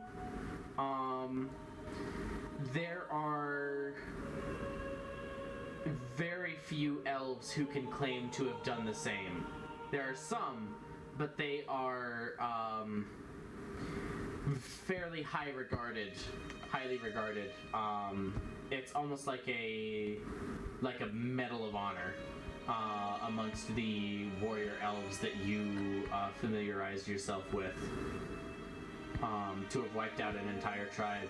And most of the time it is a group effort from more than the number of people that you have here.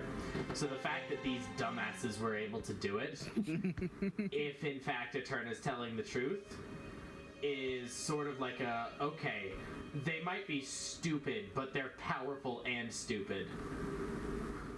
A dangerous combination. Very. Very. I would say you're taken aback by that. Well, that's unexpected and Takes a quite couple impressive. steps away. Yes, my horse steps away from me. Yeah. Yeah, because I think we were there for like 4 or 5 days. That's about right. Like only 3 days. I think it was close. It was at least 3. Okay. It might have been more, but it was at least 3. 3.5, Yeah, maybe. we were there for a few days, and we fought this really cool giant serpent that Convu made and controlled. I kind of look at him. Yes. With the scraps that you currently have in your pocket. And Ruben had to go in. Oh, I thought I gave the scraps back to you. You might have. I'll have to check through my pouches. If you did, I need to work on reassembling that. Yeah, because if we find another one, can you like tap into it so we can write it and not have to fight another 150-foot giant serpent? Each one has built slightly differently based on the specifications of the owner. Some of them are equipped with different weaponry than mine. That being said, each one has a few specific weaknesses, one of which you discovered, so it shouldn't be too much of a problem if we encounter another. As long as we're well rested when we do. Yeah, because as much fun as that was, it wasn't. I'm glad to know you had trouble with it. Well, you did try to go in its mouth, so which was kind of on you, Eterna. It was a good idea at the moment. Well, then also Ruben decided to get his fat ass in that snake's mouth and blow it up. Everyone got in the snake's mouth and blew it up. I didn't. I wish I did. But Ruben's fat ass was in the way. Hey, Snappy, do you want to roll another intelligence check? You can roll Arcana or History, your choice. To see if you know what they're talking about. That, so we'll see. Oh. History with 12.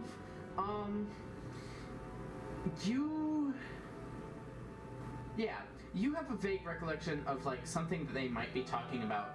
You're familiar with the concept of the onyx serpents. You know that there's more than one type. You don't necessarily know what those types are, but a 150-foot long mechanical serpent that jumping in its mouth is a good idea in order to kill it. Is enough information for you to remember a story of one of your superiors defended your city from a attack that was led by one of them, and ripped out what was referred to as its heart from its mouth. You don't necessarily know all the details of that story, but you have heard of these great serpent machines, the onyx serpents, before. Right. Okay. Well, that seems to be not an uncommon battle. I've heard a tale of the siege of my city by one of these terrible beasts.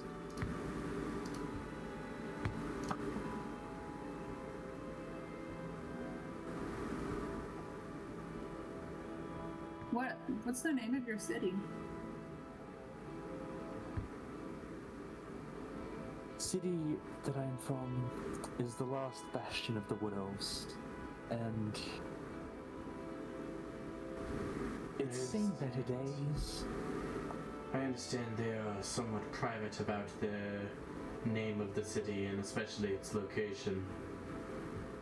Indeed, we don't exactly welcome visitors.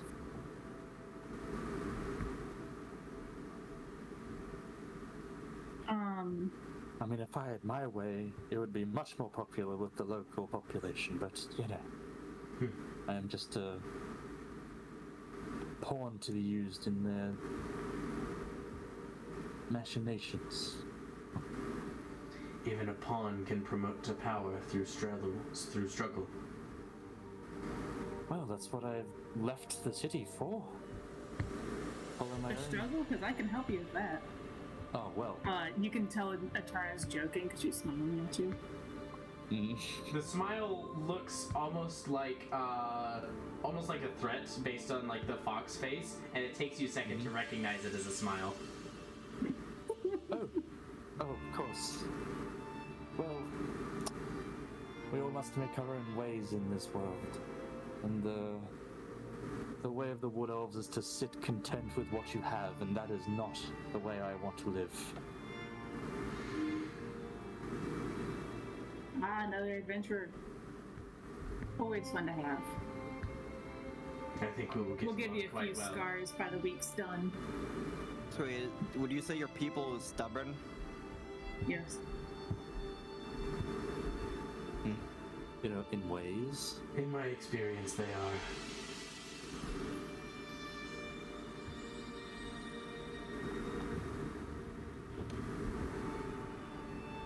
Be that as it may, there are still outliers among them.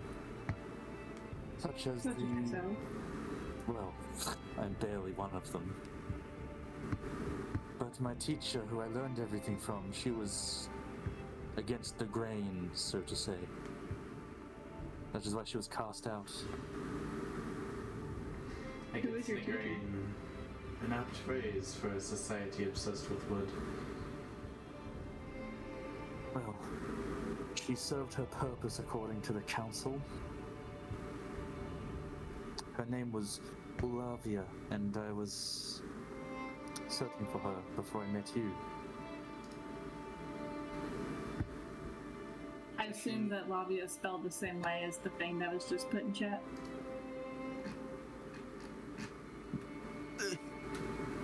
Oh wait, no, that's not Lavia. I can't fucking read. That's How do you spell Lavia? Ulavia. Olivia? Jesus. I'm kidding. Here we go. Oh. Okay, because I like to take notes, so I like spelling things. Understandable. You would like things to spell correctly, don't you? I do. And to say Because I was words just properly mad well. whenever I do them wrong.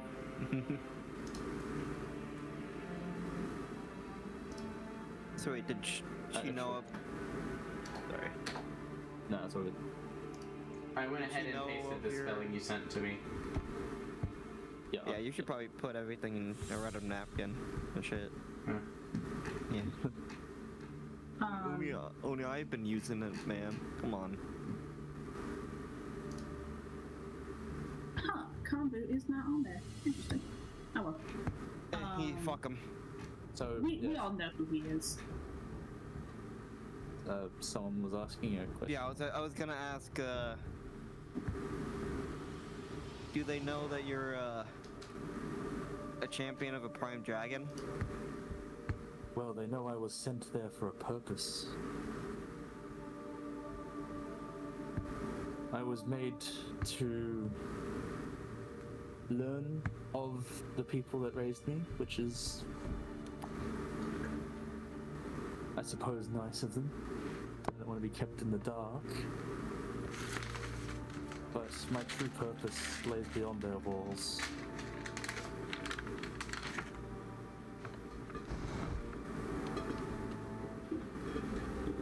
What is your true purpose? Well, for the time being, I simply need to get stronger.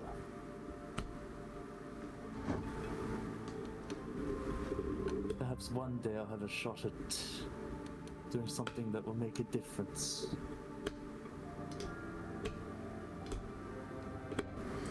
Eterna, roll an insight check. You specifically might interpret something from that. 16. 16.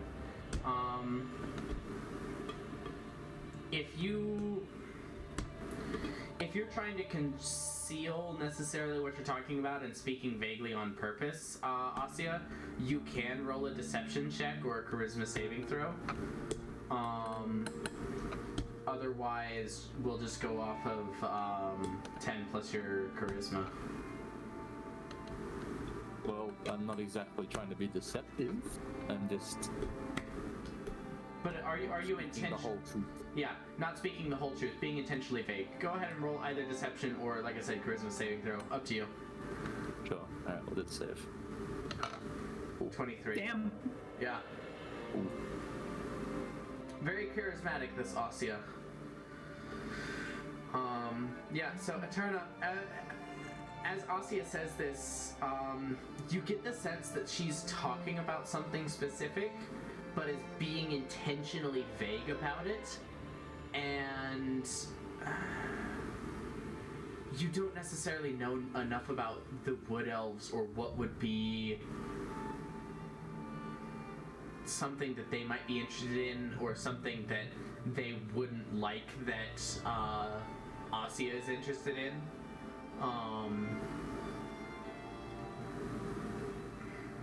You feel like you don't necessarily have enough information to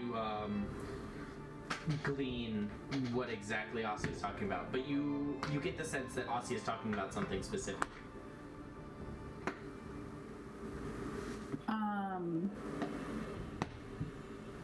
Okay. So you want to make a difference. And you said something about like it being like the last bastion of the Wood Elves. Well, Like really, what's been it's the only attacking them? bastion. I might be in hot water with your auntie friend for saying this, but we've had some problems with the local populace, shall we say. I am quite familiar with the problems.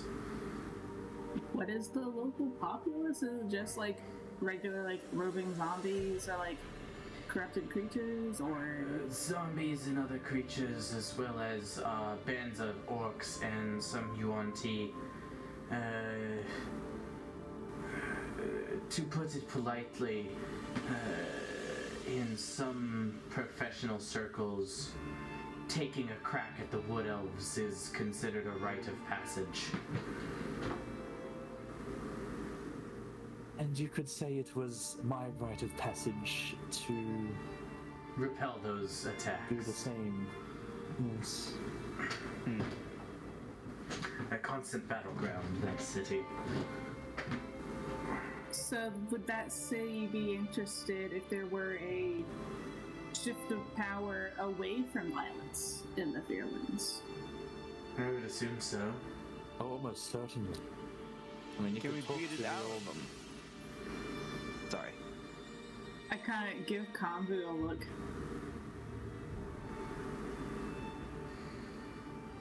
What do you expect me to do? I'm not exactly in power here anymore. Thanks I to know, but I your will friends. be, and I'm wondering if this is a good idea to try to make allies. Allies are almost always a good idea.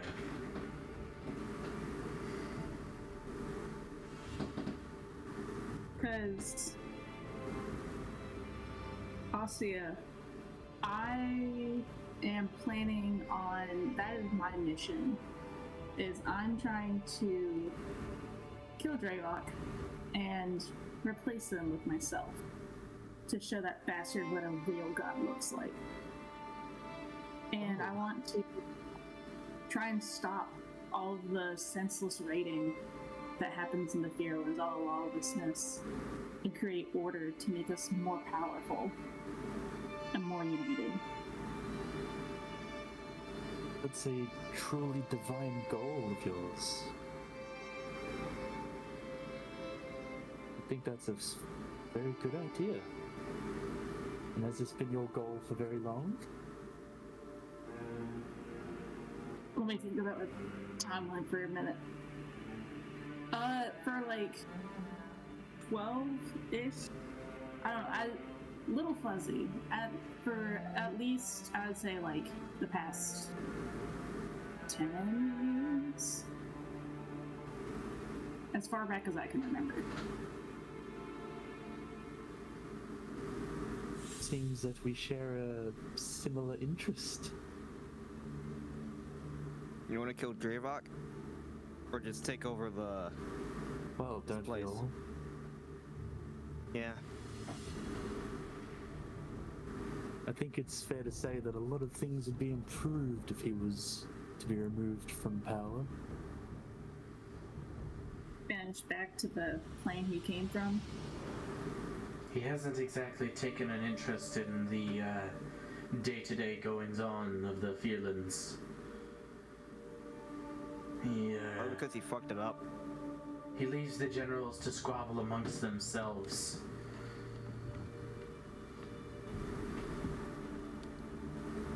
One has to wonder what he does with all of his time.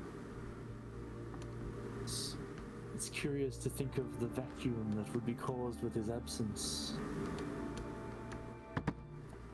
That's why I had a team to help me fill it. Well, that's the main thing when Karen got me and shit and a bunch of other people. Not sure what Pildre wants me to do, but I do know that it is for the better. Well, I'd sure hope that Pildre would be for that plan. Especially since they're they're one of the older dragons. They should want peace. They're probably tired. Point of order: PL Dry, not PL Dre. PL Dry. PL Dry. Peanut butter. I know it's a weird name and it's a weird spelling, but I'm very happy with its pronunciation, and so I'm going to be anal about it. Yeah, no, I just put a dash above the I, so I know it's PL Dry. Fair. Yeah, I don't see enough umlauts, thank you. Well, you wouldn't put an umlaut above it, because an umlaut would make it soft. So it'd be like PL Dry. You're right, well, I don't know, an accent, fine. I was using the wrong word. I don't know enough about accents to put the right accent on it, so I just, pretend. Yep. Pretending in a pretend game? Holy shit. That's too much pretending. God. You know what? I think I should... so much pretending. I think I should take 8d8 points of psychic damage. You should give me another point of inspiration. You already have one. I know. But I would definitely recommend talking it over with Yellow Dry if you would like. I would love to have their support if they're willing to give it. I know the dragons tend to be hands-off and hide away in Elburn Vale. Yeah, you can say that again. You wouldn't be to know, but my creation was for a purpose. And I believe Pildre sent me to your team as his goal and vision.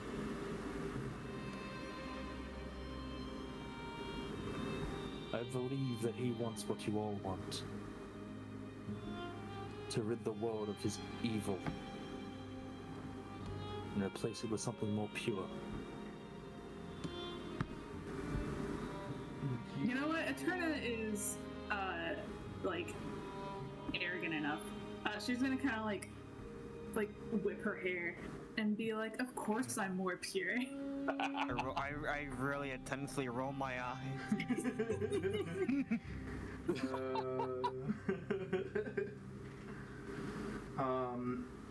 Well, You yes, feel of course. you feel the voice of PL Dry speaking through you once again, Asia. He says, "My main goal here is to ensure that this plan of Karant's doesn't endanger more. Well, the goal is ideal. I think the methods are brutish and uncultured. And so I have sent my servant here as a check to make sure that should you die, you do so in a way that does not provide Draevok with more minions."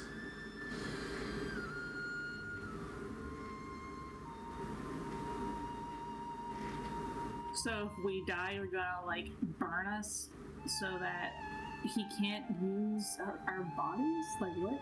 Okay, what about that one spell that okay, I'm not sure what it's called, but Gentle Repose. yeah.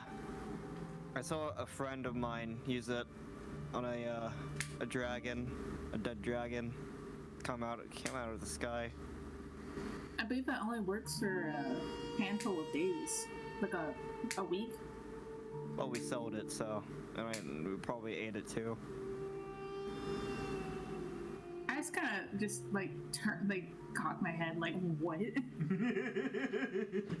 know, Polio almost forgets that part, and now he's like, oh shit, I ate a dragon. God damn it. So Oh, you, no. a servant of the dragons, ate a dragon. Fuck. I almost forgot about that. God damn it.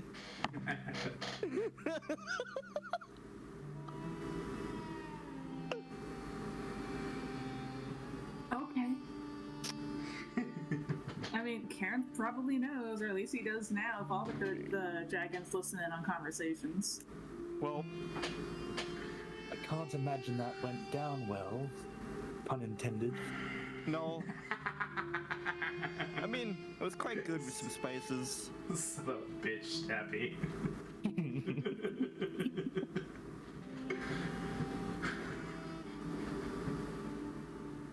May I inquire as to the occasion?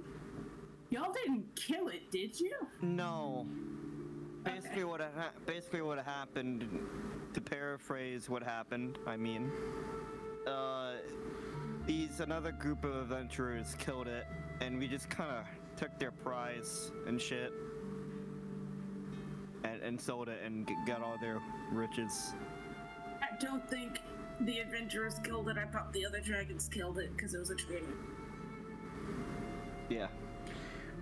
What actually happened, to clarify everyone's memory here, is that the dragon in question was in fact a traitor, had stolen several eggs and fled Elbrenvale with them, wanting to raise the ensuing dragons as her own. And servants of another prime dragon, you never found out which one, but humanoid servants, adventurers, had been sent to mete out justice for what is the draconic equivalent of kidnapping 5 kids, which was death. You were this other group was not capable of dealing with the corpse, for reasons that was never explained to you, and so when you stumbled upon the corpse, you were tasked with dealing with it by Kareth, and he never commented on you guys eating it or what you actually did with it. Just to leave the skull or something. Yes. He specified some. He specified that you wanted things to leave. Yeah, he wanted the skull, and then the Vilsaurus Adventuring Committee, or Vilsaurus Adventuring Commission, excuse me, wanted some other parts of it, and then you kept some other parts of it and sold it and ate some of it, and a whole bunch of stuff. And I kept a tooth. Yes. I don't know what I'm gonna do with it though. I But yes, there's your quick summary of the time that the party found a dead dragon. Alright, Alan, I say this, but I paraphrase it better. You say it, but you paraphrase it worse. God damn it.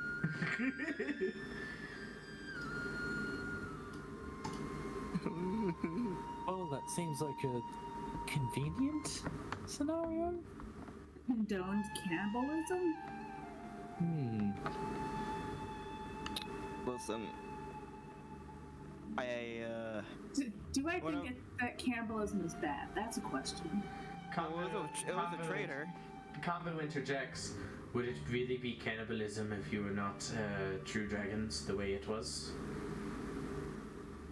Fair. I feel like there are certain lines that may cross the.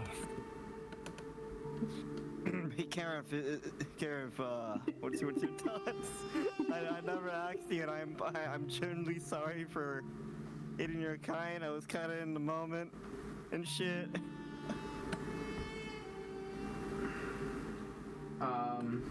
Karen speaks through you, Poyo, to the entire group and says,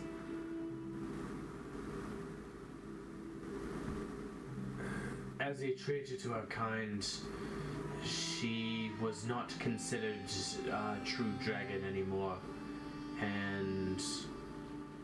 So it is cannibalism for Poyo.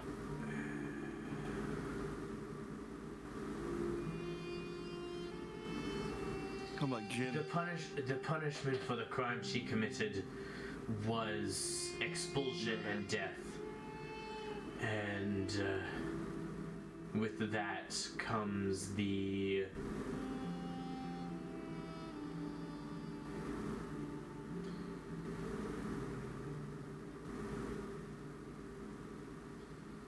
I'm not entirely sure how to word it. Legally speaking, there's no restriction about consuming the flesh of a traitorous dragon. Oftentimes it is left to the beasts, but You're a beast. there is no legal issue. However, perhaps some dragons may have different opinions on it than I. I never saw it as an issue, but if you ever visit Elbenveld, it might be a good idea to Not brag about talk about it. I just randomly remembered it, so I just like to properly apologize for that, Karen. Just pull out a dragon steak and eat it on the street. You just so basically he says it's fucked up, but you got away with it. Basically he's saying, it's kind of questionable, but because she's a traitor, you're not in any legal danger. Just don't brag about it. Though we did have a party member who ate a dragon's heart, and I think he has heart problems now. Isn't he the one you said is following us and being like creepy in the tall grass? Yeah, maybe I should ask him about that. So there is another member of your party? Who's dead, undead?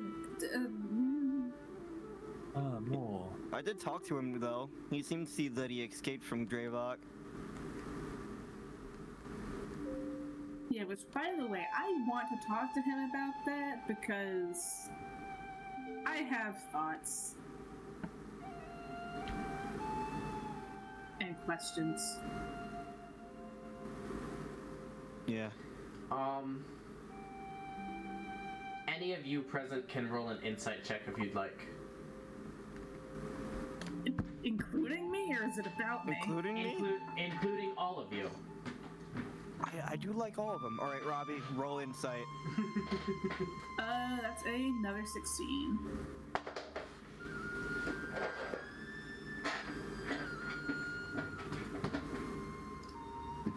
That's a 6. Yo. I feel like I'm gonna be interested. That's 12. Hey, Hey, can I take Robbie 16? I'm gonna steal it. No, you can't take it.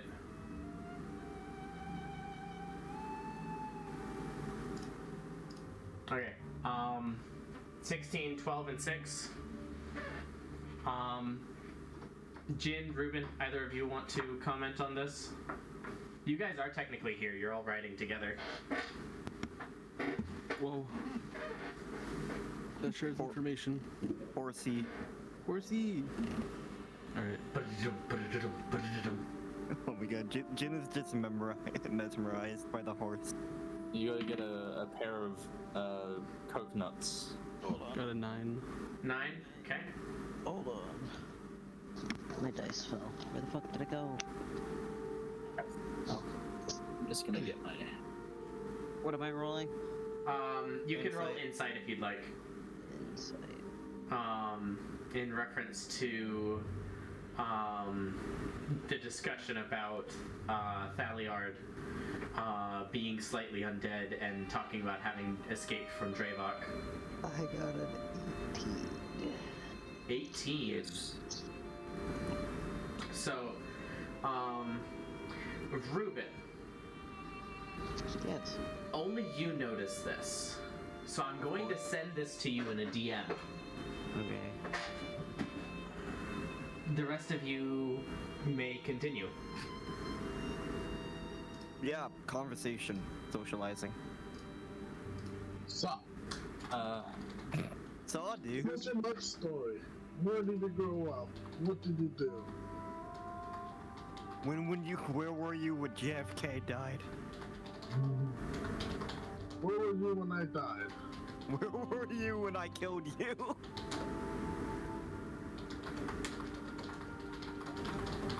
Well, we kind of just covered most of my upbringing, I suppose.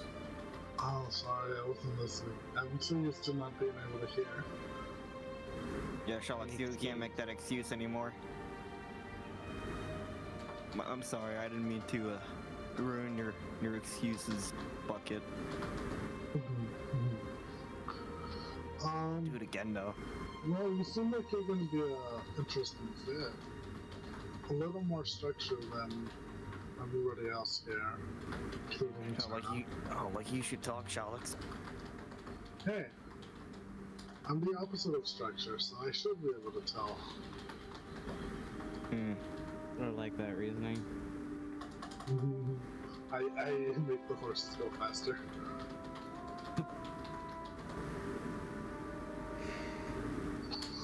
Anyway. Well, I suppose I'll see how I fit in with the rest of you. I'm not sure how long we will travel together, but I hope it's a worthwhile journey for the both of us. Well, if you want to kill I have Draevok, this is a Draevok killing train. Choo choo. I also have an important Everyone question. board. Yes, Eterna, I can answer that for you. I don't know if you can, Shalix. Ossia. Are you corrupted by the land? Am I corrupted by the land? Yes. You are you would be familiar with the concept of the corruption of the Fearlands. Thus far, you in your journey have been protected from it by Pieldry.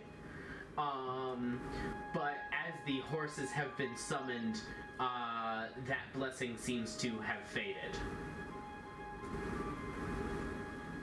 God damn it. You need to do a new vaccine. So at this point, you would say that you feel vulnerable to the corruption. I feel unprotected as I used to the corruption. Well, that's good to hear. I couldn't put my hand on the locket and be like, oh, well, fuck.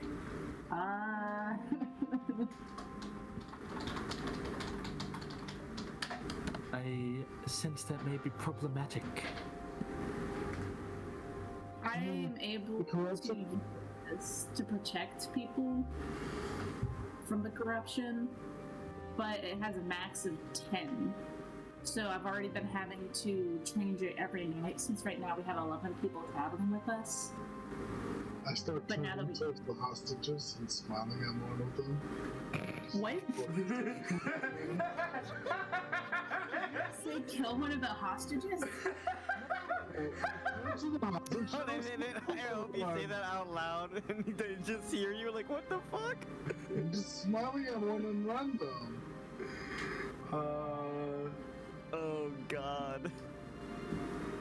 Well, if it's problematic, I can get rid of the horses and just go back to being safe from the corruption.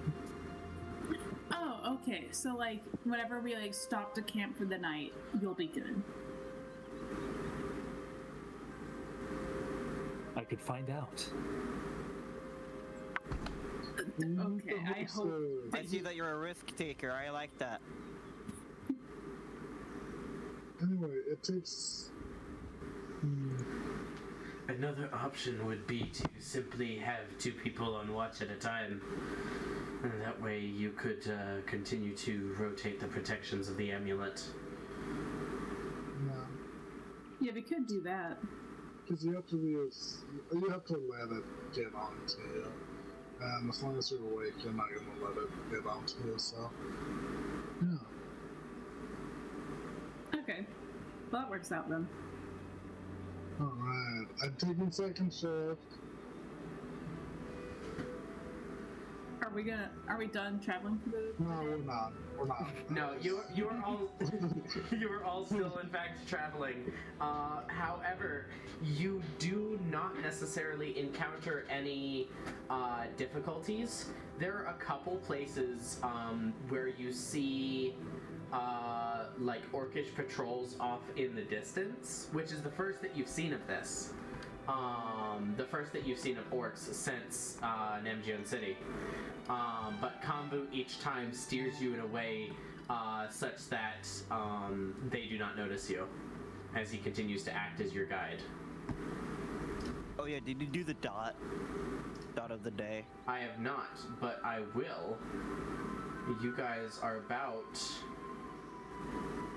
right here. Whoa. Are we with you, Humber? Oh damn. Sure, we missed a couple Horses dots are on the nice. way. Yeah. Like I said, these horses have significantly increased your travel pace. Alright. That's how I'm gonna get a level up next time. I'm kidding.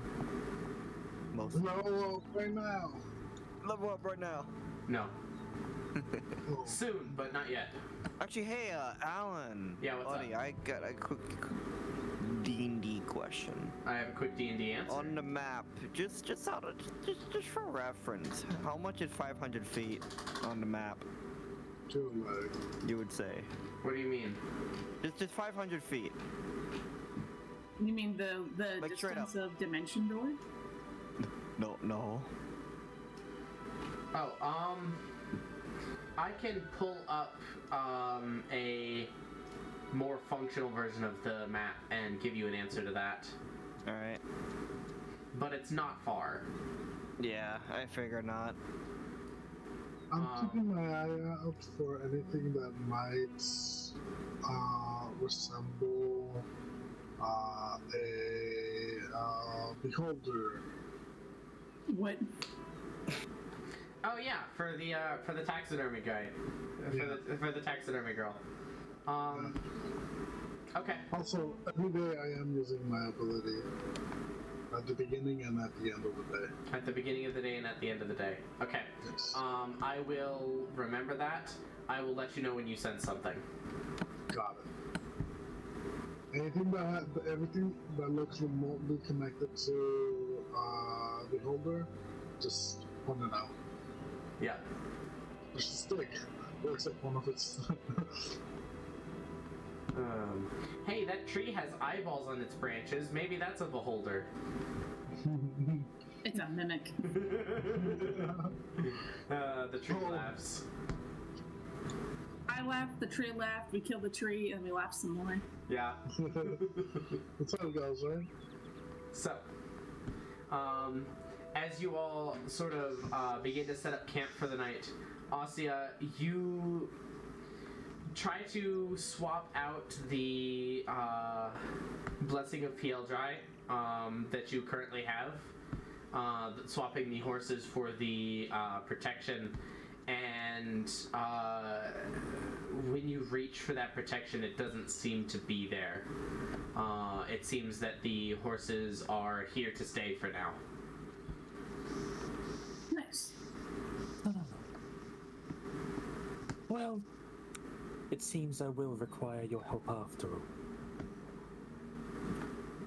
Yep, so that means 2 people get to stay on watch tonight, so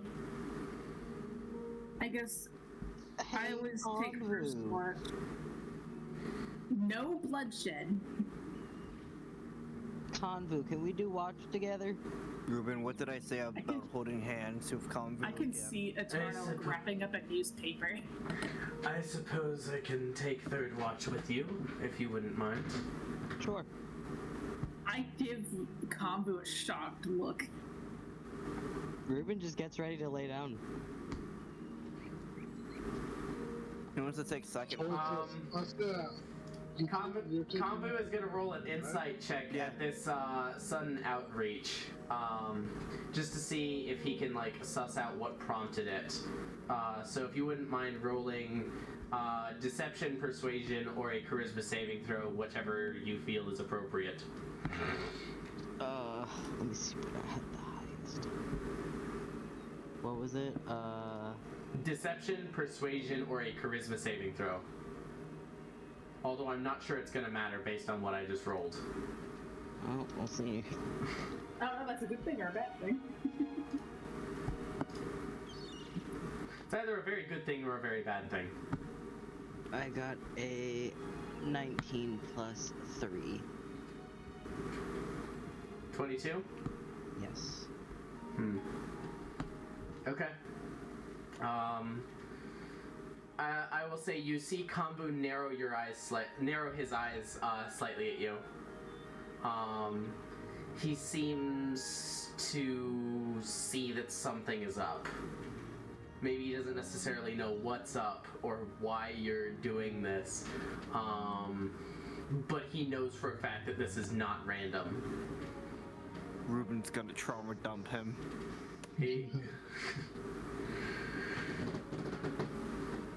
So yeah, second watch with me? Yes? Yeah. Okay. I said I'm not for it. If you wish. Yes. For context, Snappy, we typically break our long rests when there's watches. We typically break our long rests into 3 4-hour sections, 3 watches, and that way whoever's on watch, they're also sleeping for 2 4-hour sections as well. Yep. And so the rest takes longer, but everyone gets the long rest and is able to do stuff during their watch. I see. Taking a long rest without watches is shorter at 8 hours, but much more dangerous, especially in enemy territory. Yeah. So that's kind of... I was gonna say, if I do first watch, I don't need a long rest since I haven't casted any spells today, so I'm good if we wanted to do that instead.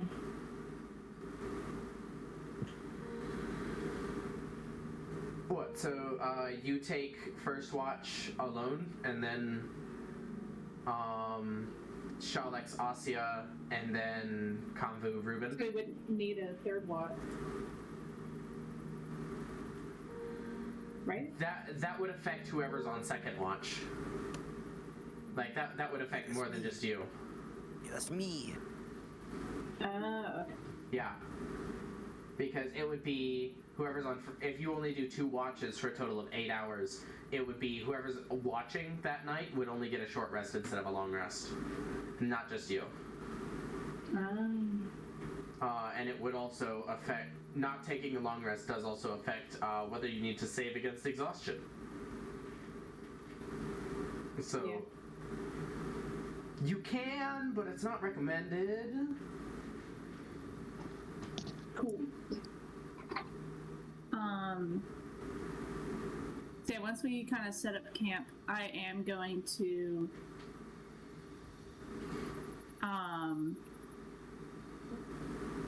yeah, once we set up camp, I'm gonna be like, all right, I'm gonna go explode real fast. If I die, can someone pick me up? Yeah, I shouldn't be. spell. Let's do this. What? I got a good spell. Let's do this. Okay.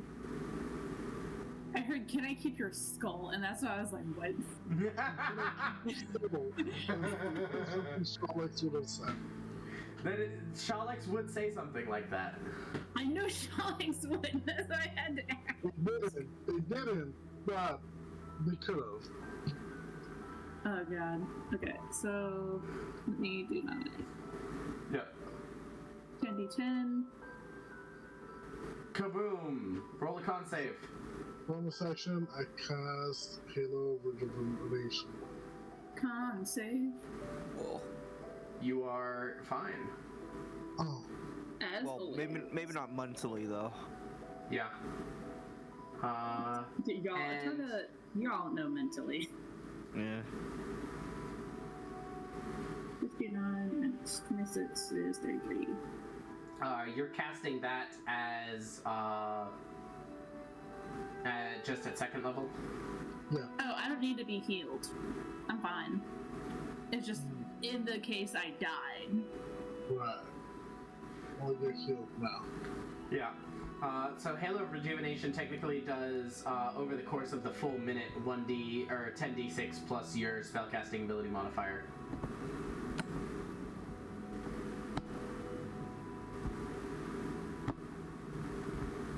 So 15 and 16, and then what is it? 4? Yeah, 4. So that is 35 points of healing. Cool. I am back up to max. Yep. You're welcome. Halo Rejuvenation's a good spell, man. Oh, Yeah. it is. Yes. And I'm a druid, so I can actually cast it. Yeah. So who else is on first watch then? Is it just Eterna, or is it Eterna and someone? I thought it was just a turn. Okay. Okay.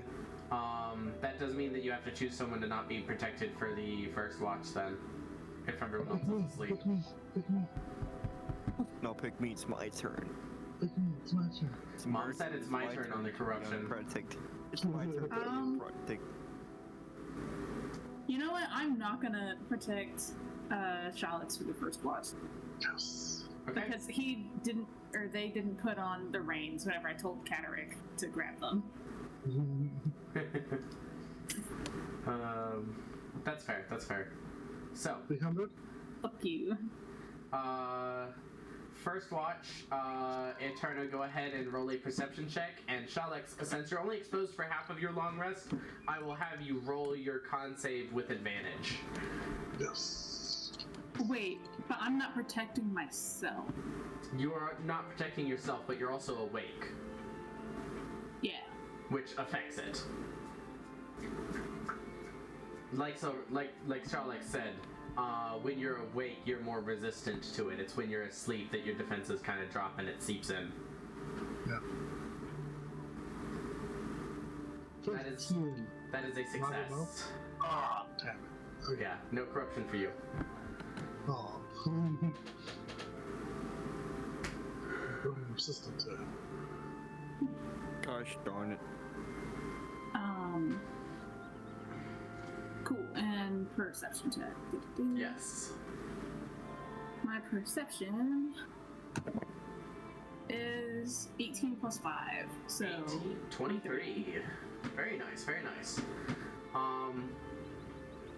So, as Kambu kind of goes off to set up his dome, he does come over to make sure that he has the bits of the communication array that you destroyed. yeah. So he has that. You can hear him quietly working on it in his dome over the course of your watch.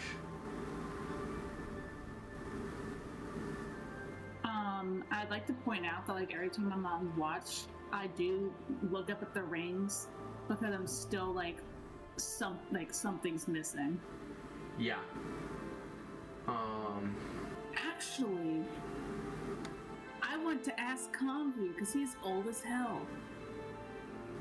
Whenever he comes to get the communications array, I'm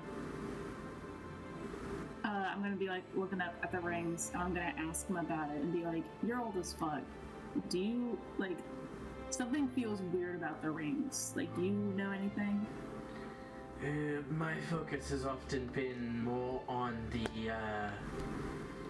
surface of the world than the skies above it. But I do know at one point there was another ring that has since gone missing. There was another one. Yes.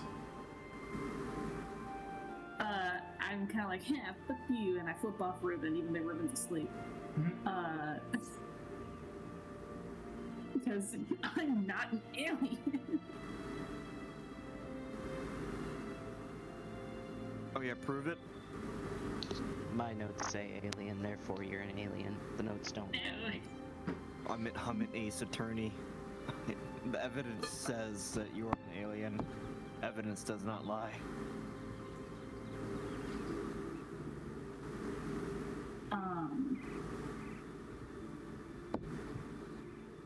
But okay, I just wanted to ask because like that's just been bothering me since like I had that dream or nightmare. Interesting.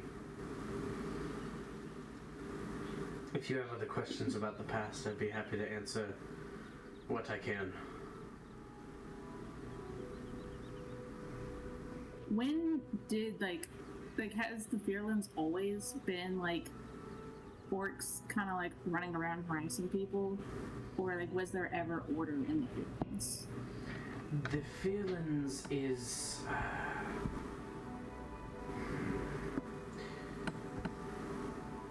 you will find that each section of the Fearlands is managed differently. There is quite a bit more order in Kajalus's domain than in Uthalakai's or Itakraz's.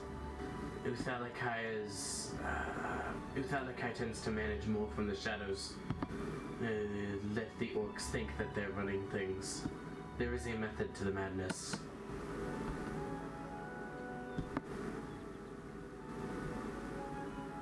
But has it like always been that way since like before Draevok and like before like the three generals, or did they come like after Draevok?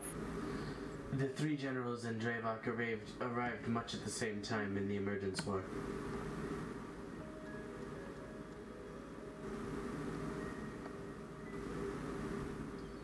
As long as Draevok has been there, the generals have been at his side, and as long as the generals have been there, they have been following Draevok.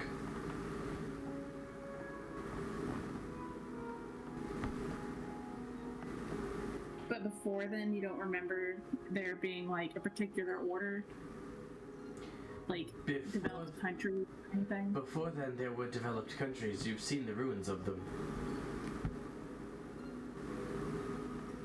There were humanoid countries that were not run by these dark orcs or Yuan-Ti or any other creatures of the Fearlands.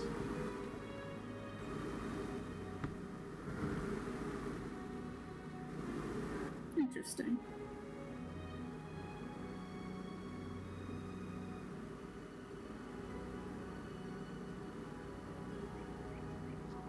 I guess that's all I've really been like kind of wondering about is like how it's been virtually lawless for the past like 500 years.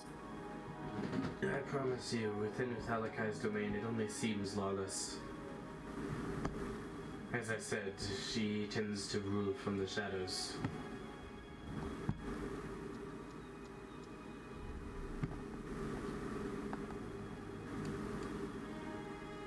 And Kagura is still on the map, so I can't spell it right. Okay. When we travel through Kajalus's domain, you will see a much different style of leadership. I assume we'll still be unwelcome, as always. Well, of course. but likely more unwelcome than we are here. Interesting.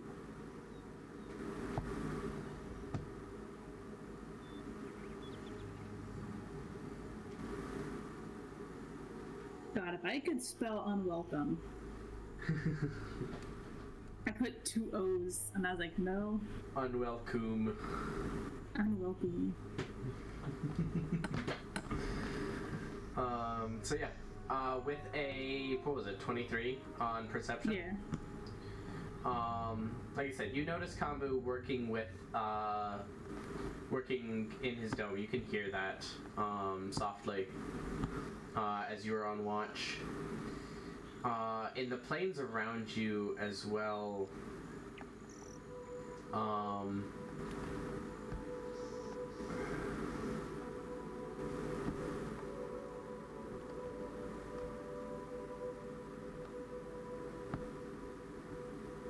you feel uneasy. You're sure that something is coming, but you're not sure what. Do you happen to have any light spells? Like cantrips that produce light?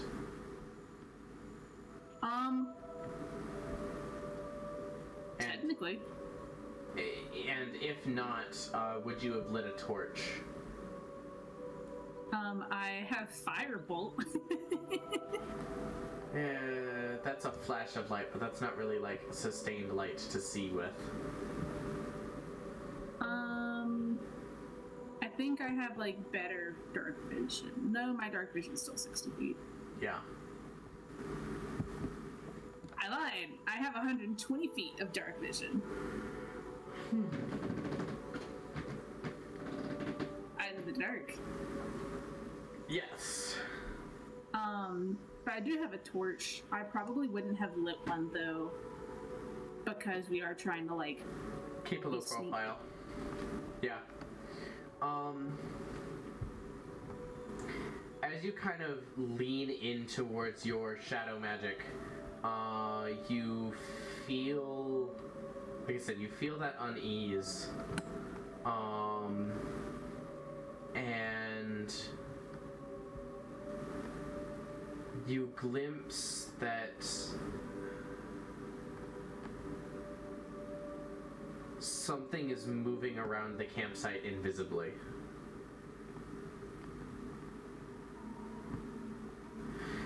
You begin to notice like tiny clouds of dust kicked up by slow footsteps.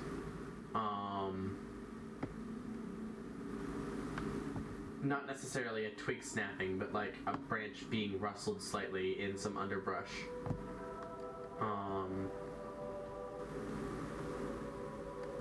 You're not sure how many things, but it has to be more than one. Just based on the directions that you're seeing these things. And they're very hard to see, but you, even though they're invisible, even though it is very dark out, you're picking up on these signs that there is something sort of, or multiple something sort of sniffing around the campsite. Can I, quote unquote, see them well enough to cast Detect Thoughts? Detect Thoughts doesn't require sight. If you put that in the chat real quick.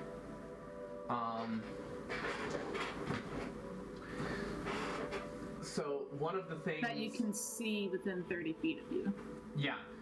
You can also use this spell to detect the presence of thinking creatures you can't see. When you cast the spell or as your action during the duration, you can search for thoughts within 30 feet of you.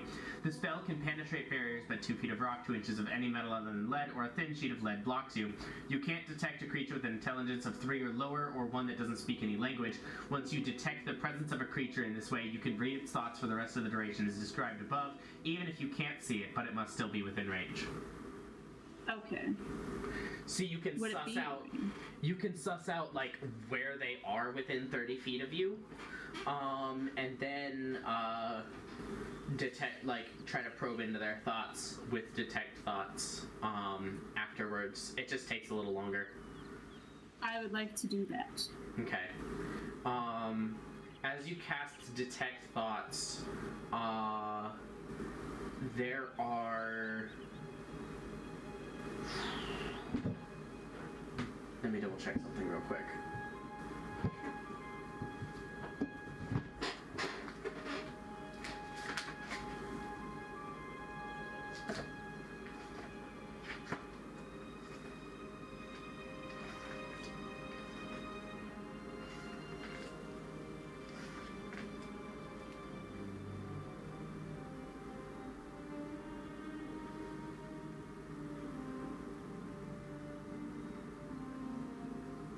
Trying to find out if everyone's gonna get woken up in the middle of the night.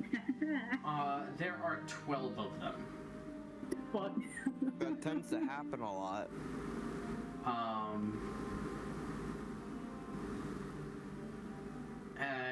In your brief sort of survey of their thoughts,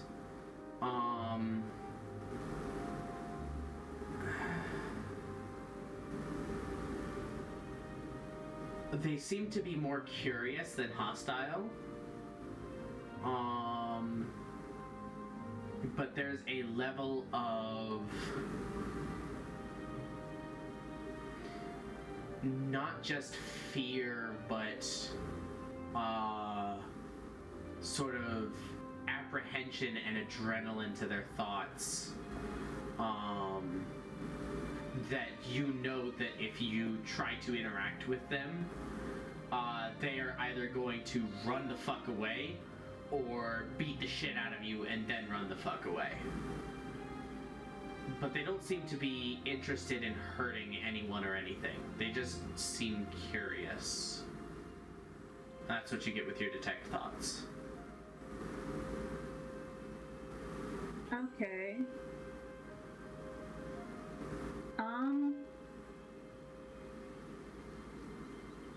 How close are they coming to the camp?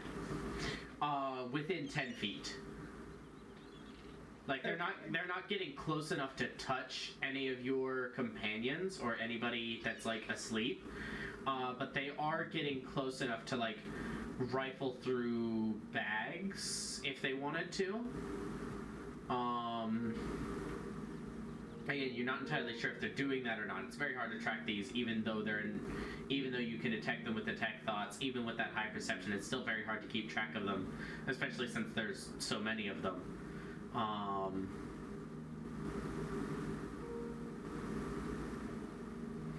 But they are definitely like in the camp.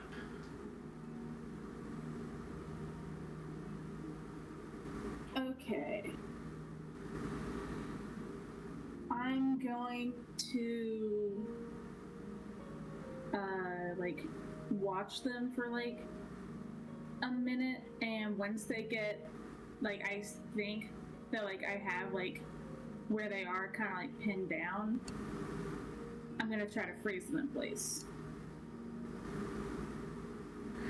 Interesting. That is a 30-foot cone. Are you going to... I assume you're going to try to avoid including any of your party members or any of your stuff in that area. That is correct. Okay. In that case, probably the most you're going to get in the area is 2 at a time. Maybe 3. Out of the 12. Okay. I tell you what, roll a d12 for me. On a 10 or higher, you get 3.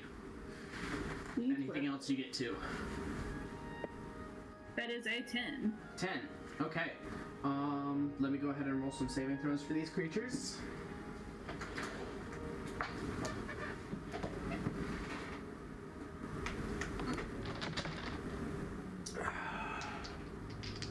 One more. Here we go.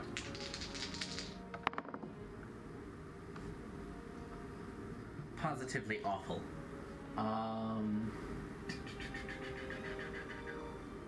That is a con save. That's that. Because I'm not trying to hurt them. I just want to freeze them so I can talk to them. Yeah. I can keep them from taking damage, because I don't want them to, like, die. Well, they all get hit. All three of them, like, fail their saving throw, so go ahead and roll damage. Oh, shit. 3d8. Where's my d8? There it is. That's a 3, an 8, and a 6. So... 17? 17. Okay, none of them die. But they cease being invisible. What you see are these almost humanoid. They almost seem dinosaur-like. They're humanoid, but they have clawed feet, like kind of like raptors. like a yeah, similar to a raptor with spined, spiky back. This sort of like ashy gray mottled skin that shifts to like a pale, almost human-looking pink in some places. 4 fingers on each hand, a small mouth of incredibly sharp teeth, and each one, the majority of their face is occupied by a massive, like, fist-sized green eyeball that sort of, like, swivels around to look at you. You sense the others begin to scatter, the ones that are still invisible, as you do this.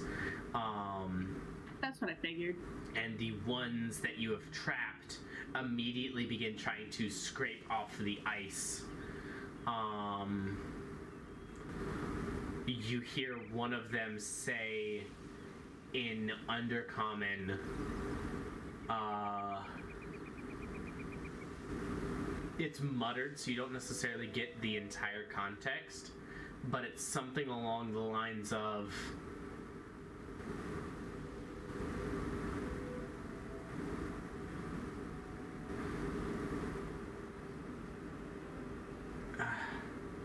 how do I want to say this?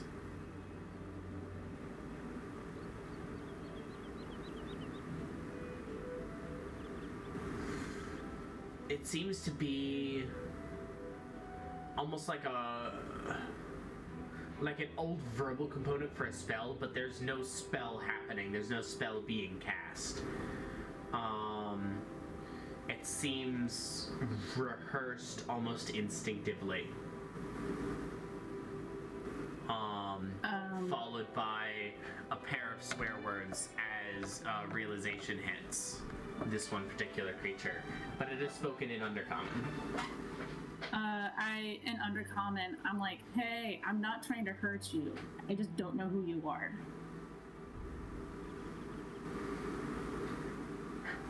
We are the Forsaken. You what? You're the Forsaken?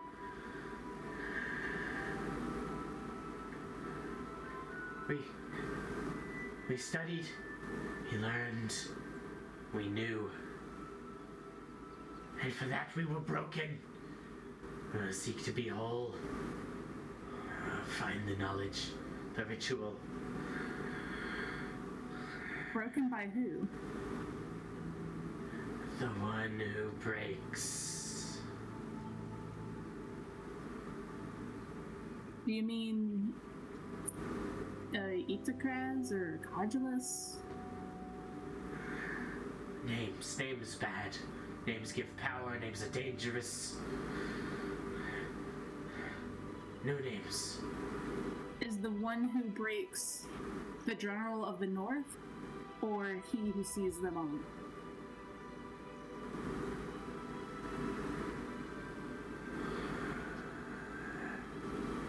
Or the Fallen One?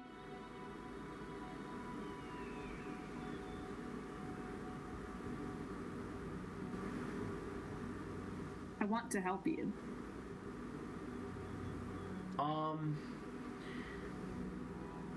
Roll a deception check.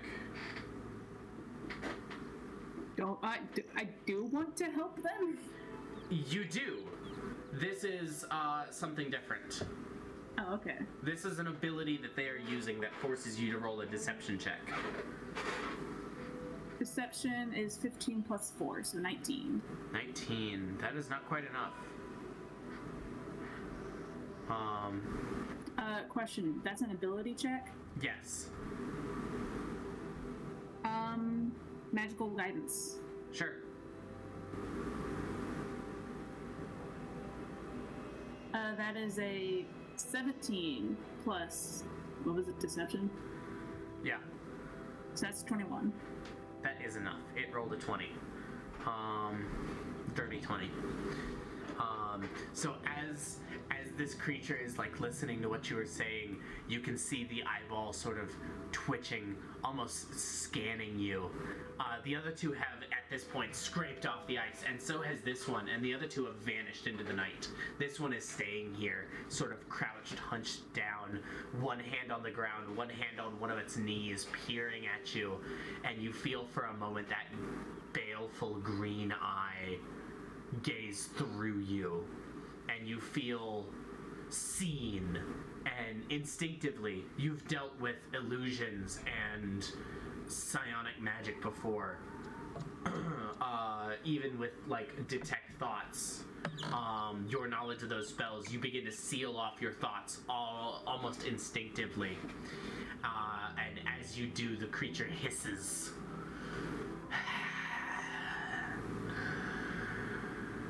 If you will not tell, you are not useful. And it vanishes off into the night. It begins to run away. What did it say? If you have no knowledge, you are not useful.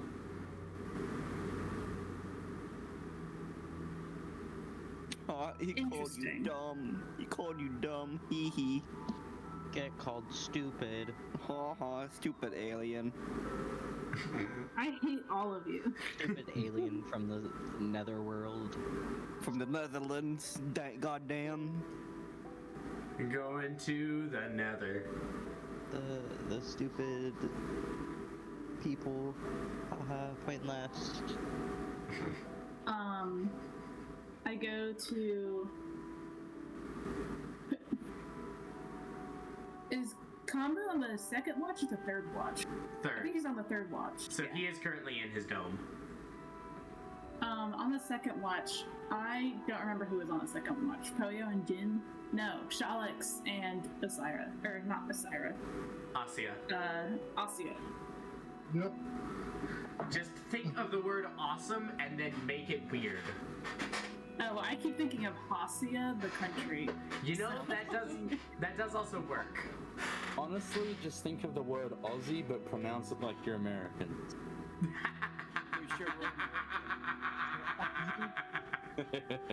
Ozzy Oswald. Ozzy Osbourne.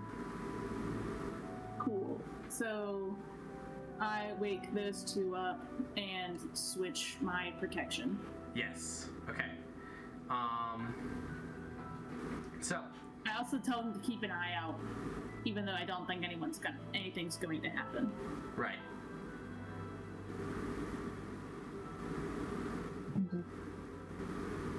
So, as you come to, one of you can roll perception with advantage, or both of you can roll individually. Up to you.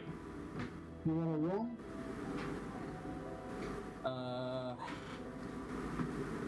How keen are your eyes? Pretty wise, so I keep my eyes open. I reckon you can handle this. Alright. I'll take advantage. 26.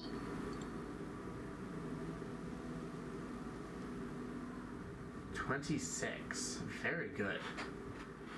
Much better than that nat 1. Yeah.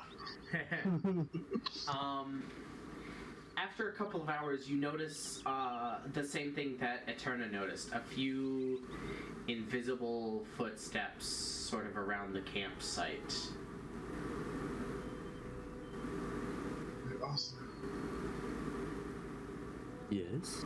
Do you see this footprints?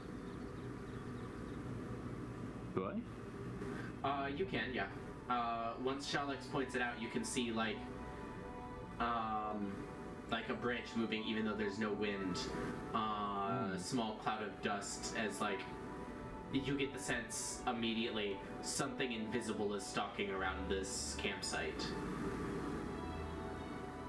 I will quickly bring out my warhammer and ready. I don't think we did that just yet.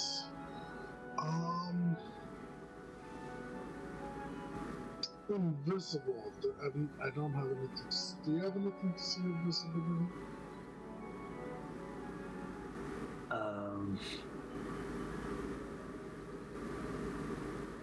Unfortunately, I've never had to deal with something I could not see.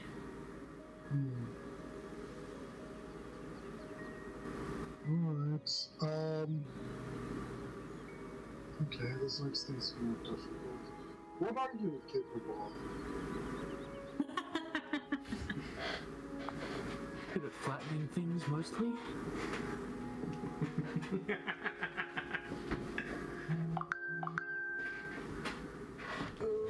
I'm receiving text messages. Someone's popular. Alright. Well. I know what kind of handle to go like this, but it just makes a huge mess. So, do you want to try, or do you want to see if they get closer first? They are much the same distance away as they were when Eterna was on watch. Anywhere between 10 and 15 feet. Looking at some of the sort of bags around you guys. So are they like within the camp or on the outskirts? They're on the outskirts of the camp. They're close enough to see some of the stuff that you guys have, but they are intentionally giving a wide berth to any people, sleeping or awake. Like, they're not ever... They also don't care that we are aware of them. I'm not sure... You're not sure if they know that you're aware of them or not. Okay. They might know that you see them or know that they're around. They might not know that. But you can't tell based on their behavior. They seem to just be carrying on, looking at whatever stuff that they can reach without getting too close to any one person. Okay. I will scoop up a nearby rock and throw it at whatever I can see moving. Sure. Roll just a straight dexterity check.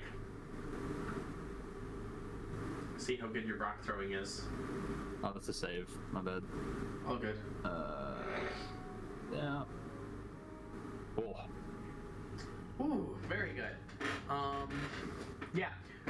You scoop up a nearby rock. How big of a rock do you want? Do you want it big enough to deal damage?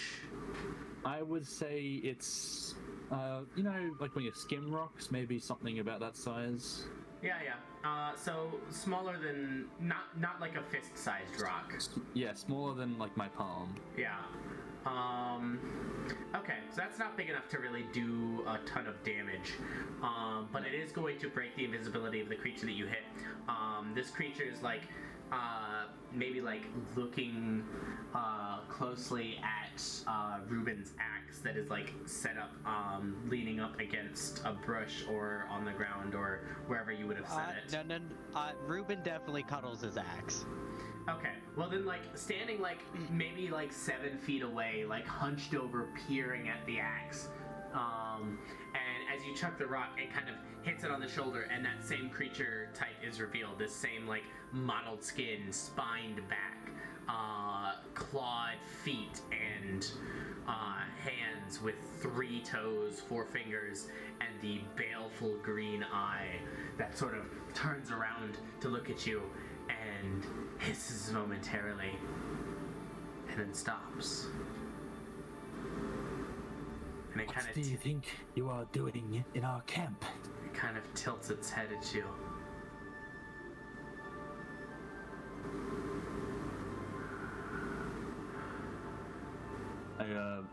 I sort of, I don't know, not yell at it, but sort of like a hushed. Like a stage whisper. Yeah, like I say. Go ahead and roll a deception check. You want me to roll deception? Yeah. I start grabbing Ruben's axe. Ruben, you wake up to Shalix trying to pull your axe from your grasp. Hey, what are you doing? I honestly just imagine you hissing at him. Hey!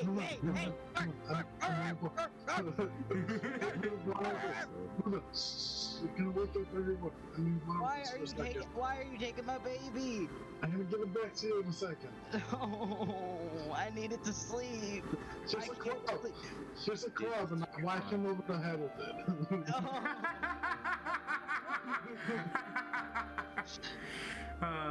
Ruben can't sleep without his egg. I fucking told you Shalix is a force of nature. It's gonna sleep one way or another. Ruben, does the club hit you? No rolls or anything. It's up to you. I feel like Ruben's like I feel like it hits kinda hits him but not hard enough to knock him out, so he's just like, what's up? What are you doing? What? Why you just hit me? Why are you taking my eggs? Hey, Alan, did I hear the big bonk? Roll a con save. Roll low if you want to wake up. Well, that's not low. Never mind. To be you. You are sleeping soundly and very restfully and very well. And Do I wake up? I'm having the best dream right now. yeah. Eterna, you do not wake up. Okay. We'll get to that in a minute. Bust out my Cthulhu dice. So, as this hollering is happening, this creature takes a couple steps back. It's almost on all fours, but not really. It seems to almost have a hunched back to where it can't stand up straight in its movements.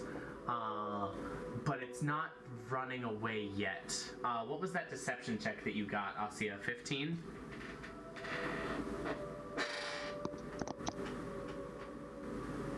Yeah?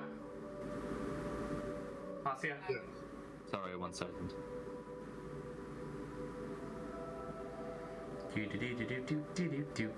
Yeah, terribly sorry. Okay. Just had to talk to someone. Sorry, can I ask for another recap? Recap. Shalix is trying to grab Ruben's axe that this creature is looking at. Yes, and you bonked him. Ruben is waking up, got bonked, is still in the process of waking up. Poyo is sleeping through this. Eterna is sleeping through this.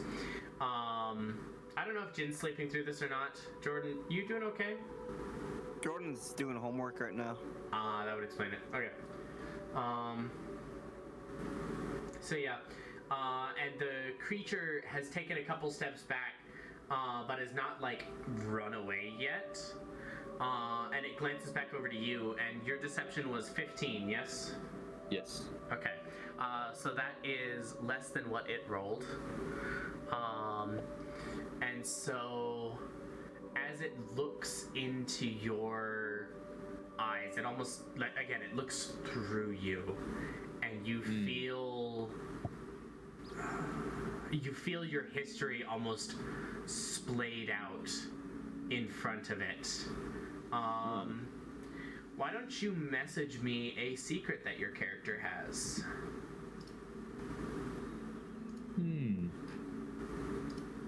Any particular secret, doesn't necessarily matter which one, but something that you wouldn't normally share.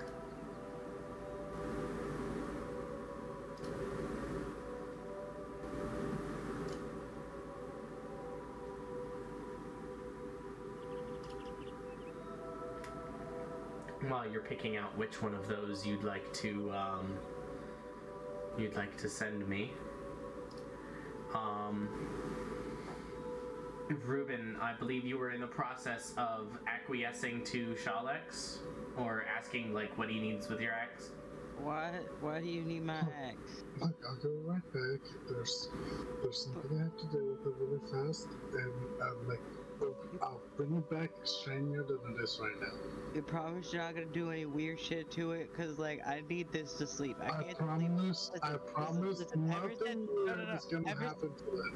Ever since we left Ketzel, I can't sleep very well without cuddling my axe because Ketzel used to make background noise for me with all the stupid shit he'd do in the apartment. So I just, this is the comfort I need. So I can't sleep without it. I want to sleep more before I have to go on watch. Got it. Let me see if I can.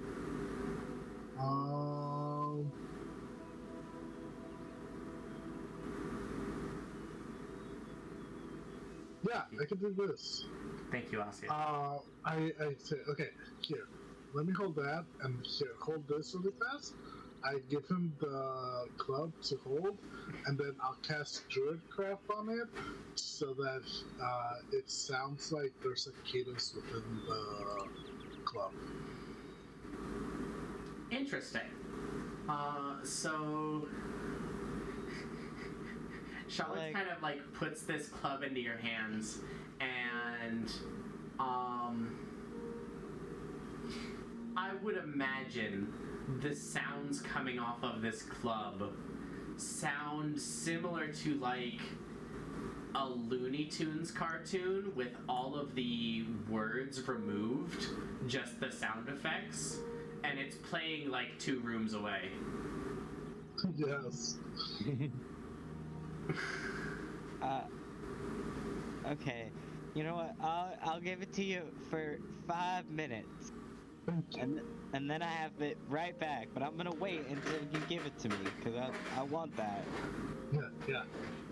And I'm gonna watch you very intently, and if you do anything weird, I'm getting up and smacking you. Got it. Getting smacked. Thank you. And then I join Osea next to whatever the creature is. The creature is a good like 15 feet away from Osea. Like I said, it took a few steps back. And as it's looking over,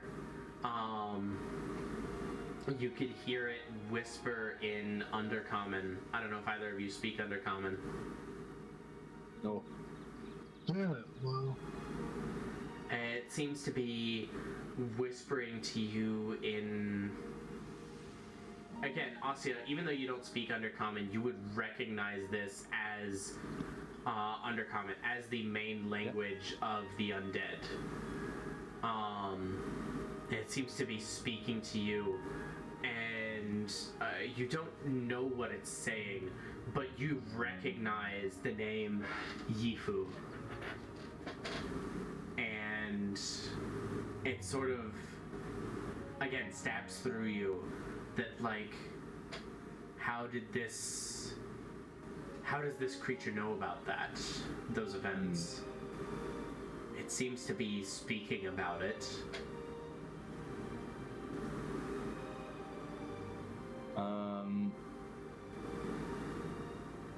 I pick up another rock and ask it, how did you know?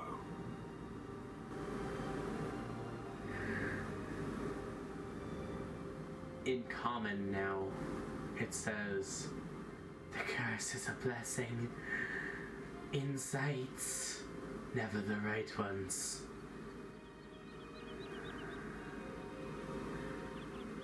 Hey, you want to translate that? I'll give you this. And I hold up the axe. He kind of like gingerly reaches out for the axe and drags a single claw across the surface of the axe. And as it does,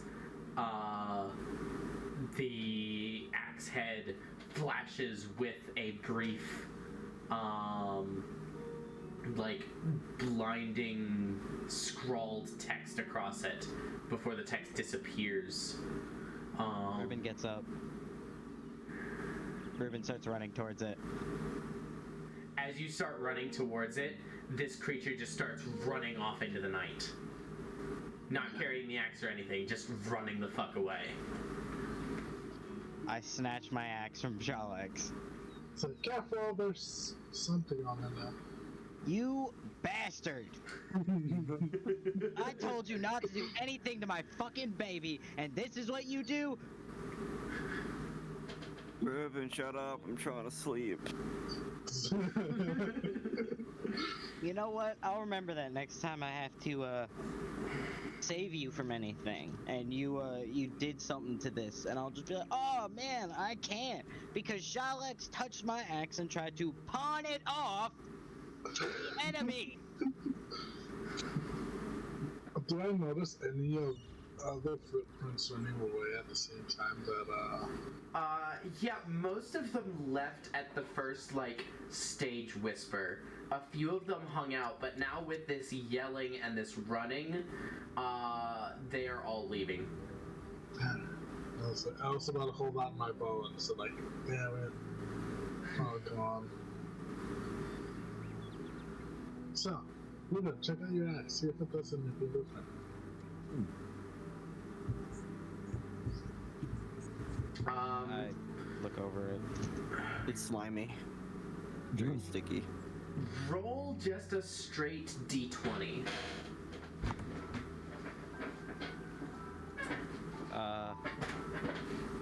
Death and taxes is good. 19. 19. That is definitely higher than the number of wild surge results that you have. As you glance at it, you feel like an impulsive urge to reach for your magic to see what is going on, but you reach out and whatever is on this axe is indecipherable.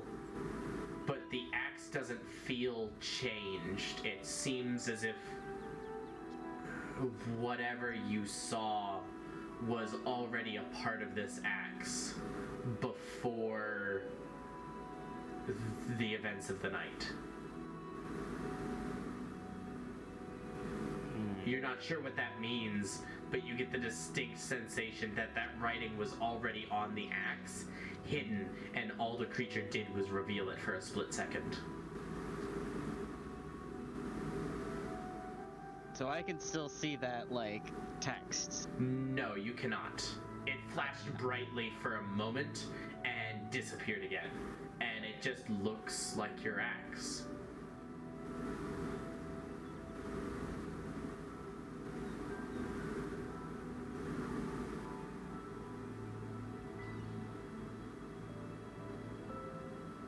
Just wanted to jump in and say I've got to head off soon.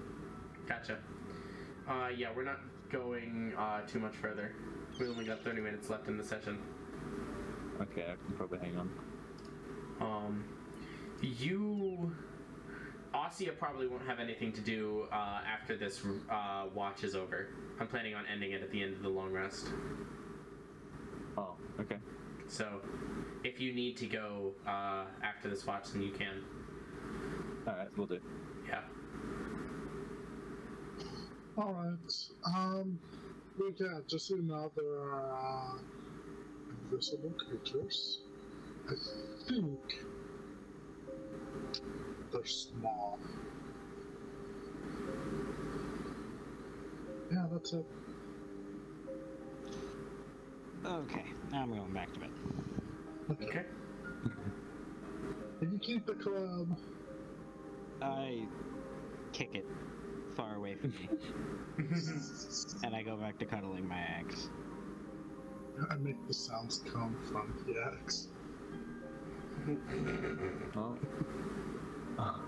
I'll find a comfortable seat, I guess, at the edge of the camp and just sort of like... Go back to watch. Yeah, just like...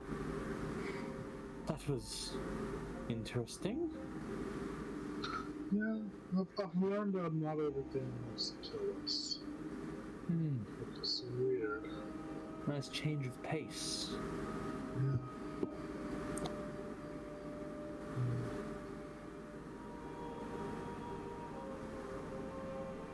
it's pretty slow sometimes.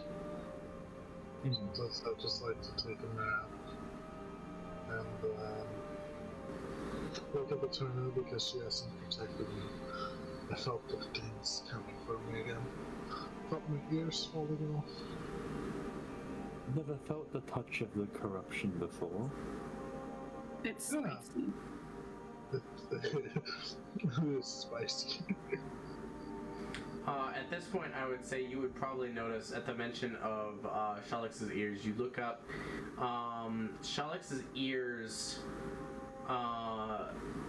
don't appear to be the same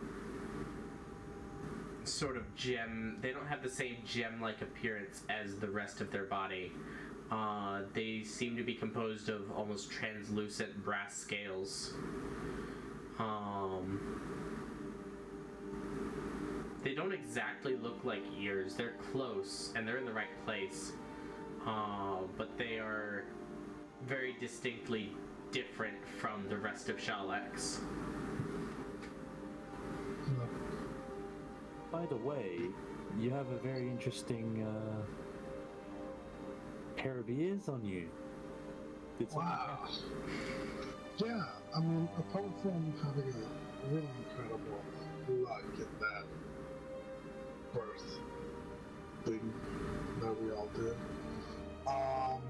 being born what I am, Jamasi, I recently got these ears. It's really interesting. I'm hearing different things now. Yeah, it's quiet. I looked at them the other day, and they almost look kind of like my grandfather's, but not quite. Interesting that you inherited something from so far down the line. So far around the line, and not actually connected by blood, so yeah. I don't have anything to link me to a heritage. Oh, sucks. Yeah, as far as I know, I'm one of the first or only Jamasis out there, or out here. And then being raised by my dragon grandfather kind of like changes my worldview a bit. That makes you quite unique. Exactly. Which is why I guess these orcs kidnapped me in the first place. No doubt of jealousy. Yeah. I must say that the orcs are among the less interesting bunch that I've encountered. Yeah. Weird. Just weird. Yeah. So, just so you know what the plan is so far. We don't have a plan. A good plan. Yeah. We're currently heading over to my grandfather's lair. As told before, he is a dragon, so his lair is full of magical artifacts. Oh, and you're hoping he will have something of use to you.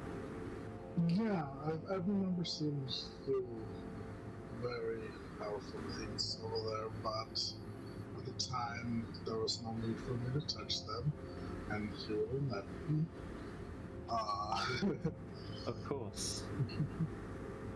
But yeah, that's where we're going. Kind of get our bearings, see what we can get from there, and then try to make something that resembles a plan. Well, I'm still forming my own plan, so I'm more than happy to accompany you. Thank you. Not sure how uprooting the great evil that Draevok is will come about. Yeah. I know we're not ready. Oh. I keep on telling them that, somehow they don't listen. There's the person who was deaf for a minute. Says the person whose favorite joke was to talk to somebody and then they talk back and then you say, I can't hear you. Nah, I'll see how this about this yet. Yes. Yeah. Alright, our watch is almost over. You wanna go burn down the Yes, I think that's enough excitement for one night. Alright. No burning trees then. Damn it. I think the nature is something to be preserved. Yeah, it is. But sometimes you have to burn it down so that new life can grow from the ashes of the old. Nature is. The way that we preserve nature is by changing with it. Yes, nature has its own course. Yeah. Anyway, I don't want to get into a whole debate about nature right now, especially since we're gonna we have to go to sleep soon. So, we'll leave it at that. Just want to know, do you know the comic? Sorry? Do you speak for comic? I've never felt the need to learn Draconic. I mean, of course I speak to Pildry. I speak to Pildry, but he converses me in ways that I can understand. Yeah. I haven't met too many people that can speak it. My secret is saying fuck in Draconic in my sleep. You go to a library and find the big book of swear words. You hear Poyo fart in his sleep, and it covers up the sound of whatever he was saying. Fantastic. Bit of convenient censorship. Was the fart in Draconic? It might have been. Roll an animal handling check. I'm good in those. Wow. Bro, you sure handled my farts, bro. Smells like home. Alright. It wasn't Draconic. Nope, that smells like Draconic, alright. Alright. Yeah, with that, we will wake up the next people on the... Which is like, isn't it Ruben and, Convo. Convo, yeah. Yep. The way I wake up Ruben as I try to grab the axe again. Ruben! Everybody, Ruben. Ruben, it's your turn to go watch. I take my axe with me and I hold it tightly and get the fuck away from Shalix. Here, hold this, and I let him hold my bow. I don't take it. Jinx. I just keep walking. Oh man. Tyler, do me a favor and soundbite that on my, I don't know how it was on your end, it might have been delayed, but on my end, Alex and I said don't take it in perfect unison. And it is worth a clip. You just gotta upload me the video as soon as possible, because I will forget. Yeah. I'll do it tonight if that means I get the soundbite. Yeah. But yeah. Well, I will head over to Komzu's bedroll and sort of. So Kombu sets up a magical dome. Like a magical dome for himself that's 20 foot diameter. It's opaque and it's like he just makes a dome for himself and that's what he sleeps in. He doesn't let anyone else in usually. Right. I'm special. Well, I guess I'll just toss a rock against it. You toss a rock against it. It's like a dull gong sound, and you almost instantly hear he speaks. My watch then, huh? Let's find out what this is about.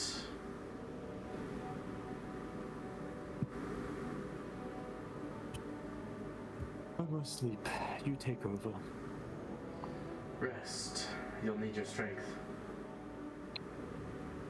Pray that there's no more interruptions. Hopefully. And Kambu sort of slithers up to your side, Ruben. Here we go. Let's start the watch. Yeah. I'm gonna say you two each roll separately. Okay. What is it, perception? Yeah, perception, just regular perception for you. Oh wow, okay. That's nifty. Sorry, minute's itch. 17 plus 4. Very good, 21. That is higher than what Kambu rolled. Fuck you.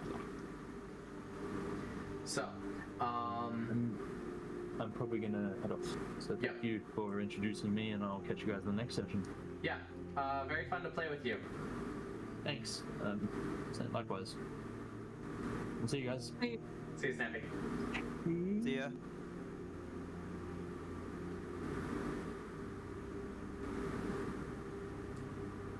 So, as you begin your watch, you, like the two watches before you, eventually begin to notice a few of these invisible footsteps sort of around you.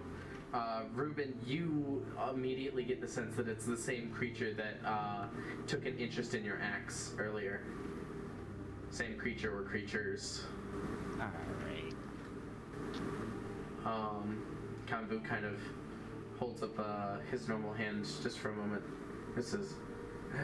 don't worry about them. They are forlorn sorcerers searching for a cure to their condition that doesn't exist. No, you don't understand. They touched my axe and some shit happened. They likely sensed some form of magical secret on it and wanted to know what it was. Look, I felt like it was there before this. Like, they just, like, are showing it. How do... I need to know more about that. Well, if, you can bring yourself to trust me, I can identify it. I mean, it seems like I have a person right in front of me to identify it. And it's, Well, they are quite skittish, but if you would like to, be sure they don't run off with it. While they aren't necessarily hostile, they will steal from time to time.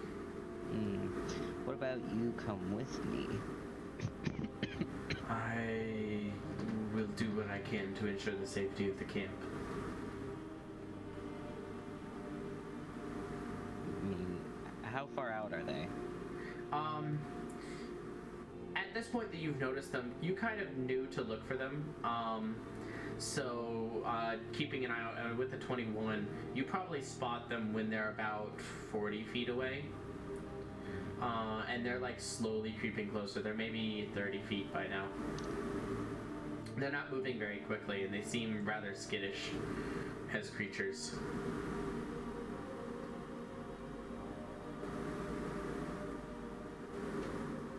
So, question for you. Yes. You were,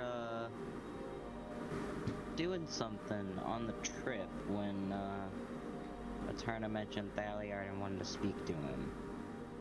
So, what was that about? I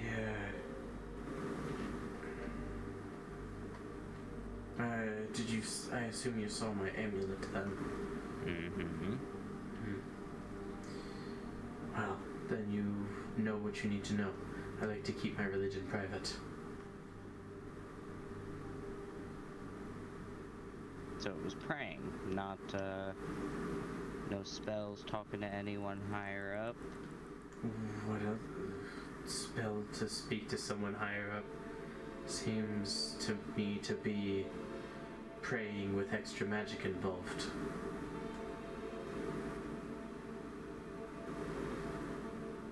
Unless you mean something else by higher up. Well, you did used to work for Draevok. Indirectly. But still. You had a higher up, that person had a higher up, and eventually it leads back to Draevok. Everything in these lands does. I'm just making sure that,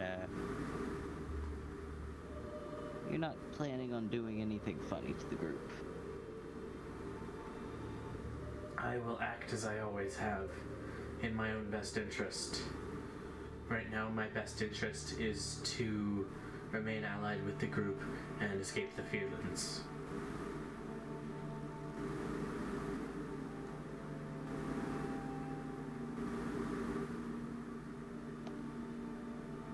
I'm just saying. I don't, I have no intention to betray you, Reuben. as you keep saying. You'll believe it someday.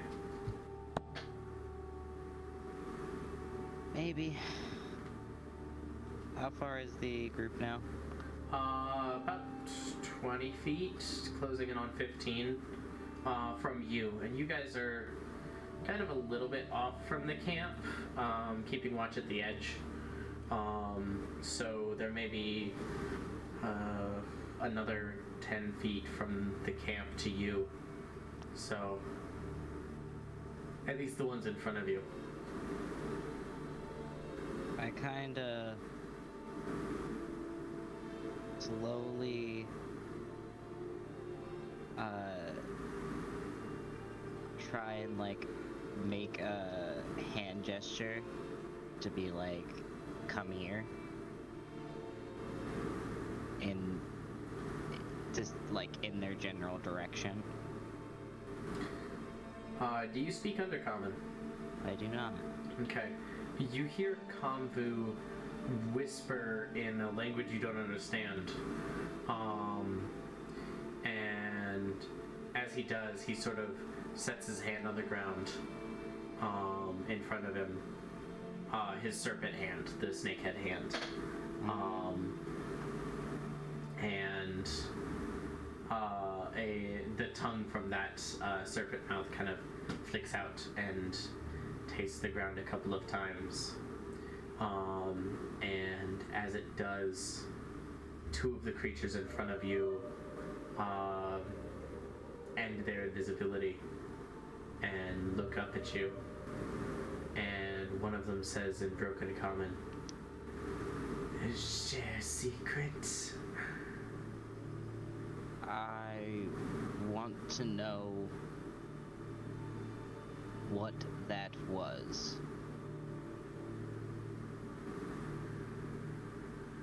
Kenold? No. I will keep my axe in my hand very tightly. One of them... I will just point out the head of it. One of them skitters closer a little bit and begins to reach out very low, similarly to what Combo is doing, keeping his hand on the ground, but palm facing up, claws outstretched to the sky, and he slides his hand along the ground up towards you.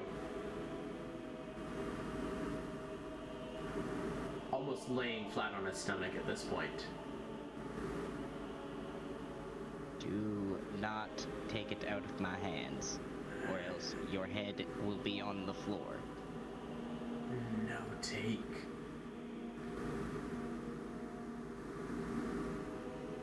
You touch the head, and that's it. He begins to raise his hand up towards the head of the axe.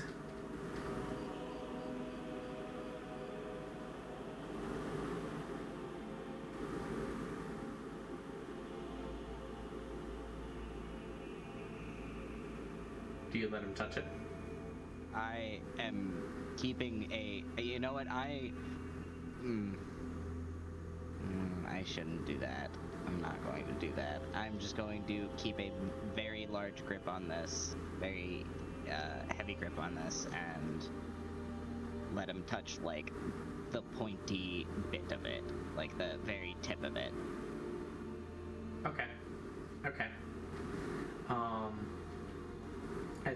hold out the tip, a single claw rests along the top, and the sort of thumb claw comes up and takes the bottom. And as it does, that same text across the axe head begins to slowly appear. Again, glowing brightly at first and then fading, but still glowing as long as this creature is holding onto it. And it gasps, looking up at the text, reading it.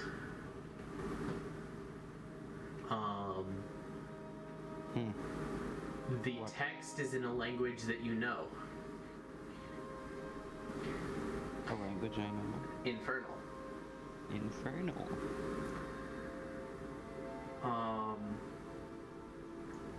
That being said, you still don't understand all of it. It is a different dialect. There are some words that are spelled differently than you remember, and you don't have a lot of experience reading Infernal. It's more of something you are able to speak sort of instinctively. And so it's hard to decipher it, especially because it seems to be a legal text. Some form of contract.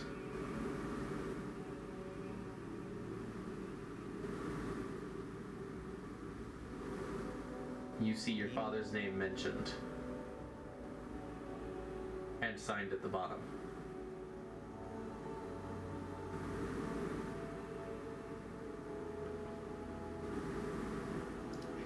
There's another name signed beside your father's name. And if you give me a second, I will send it to you so that you can spell it correctly in your notes.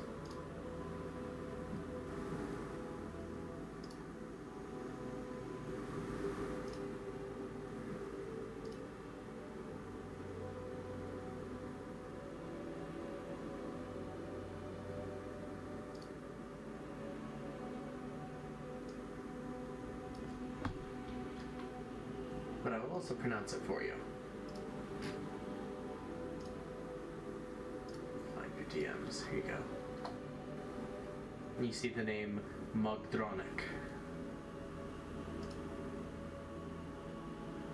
Signed beside your father's name. At the bottom of this contract.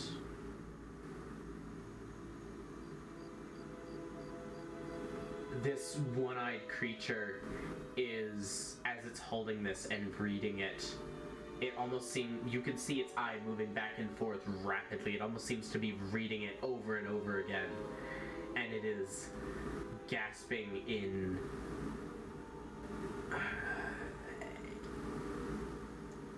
excitement and wordless joy. Convo, what's it doing?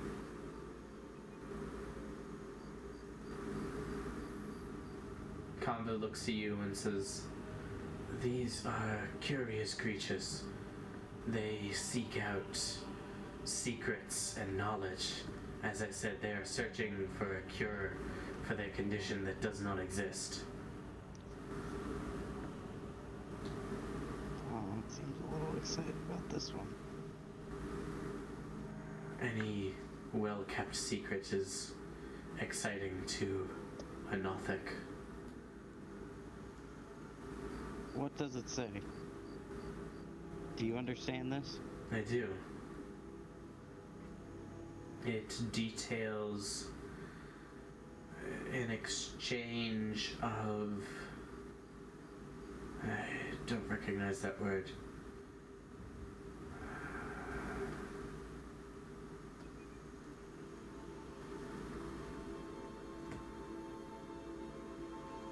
This is some form of devilish contract.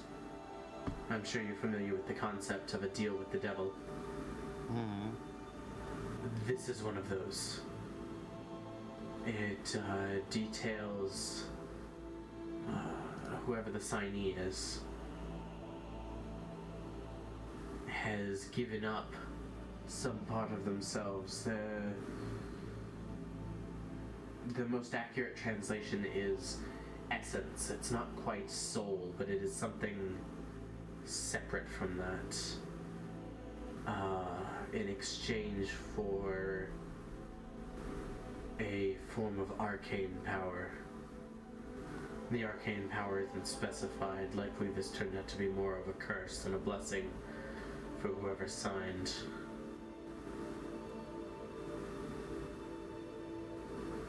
Who did you get this axe from?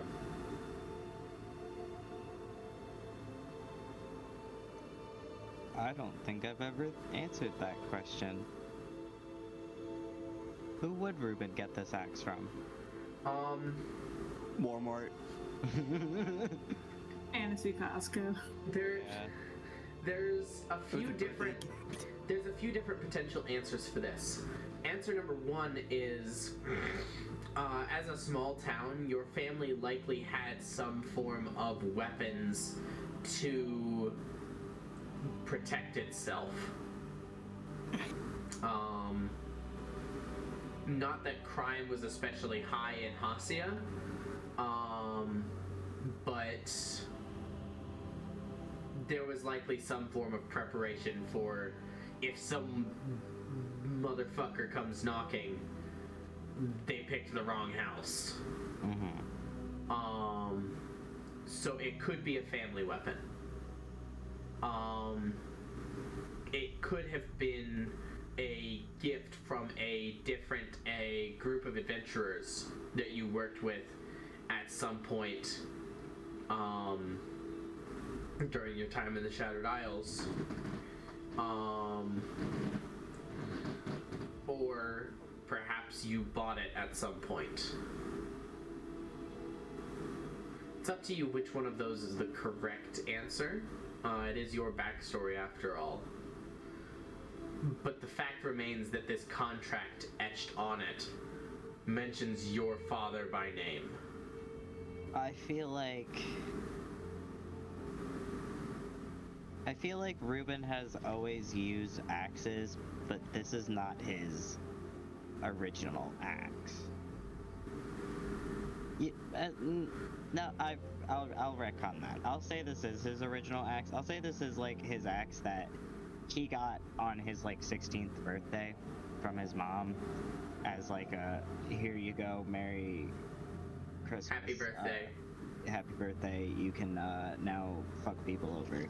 But also you can go chop wood with it because we need you to go chop wood. So Mary, go do your job.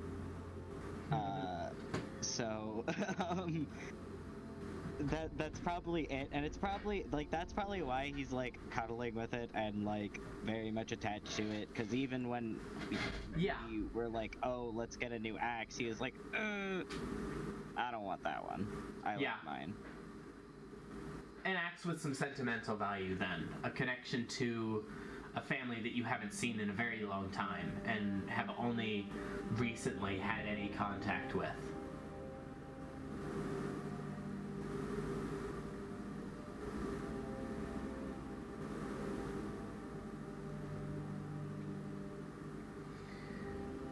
After a few seconds of this, Kambu looks to you. Have you found out what you need to know?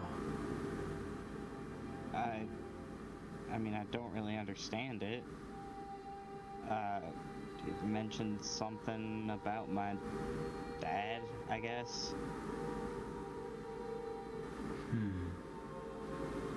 I mean, I've never really met the guy, I just know the name.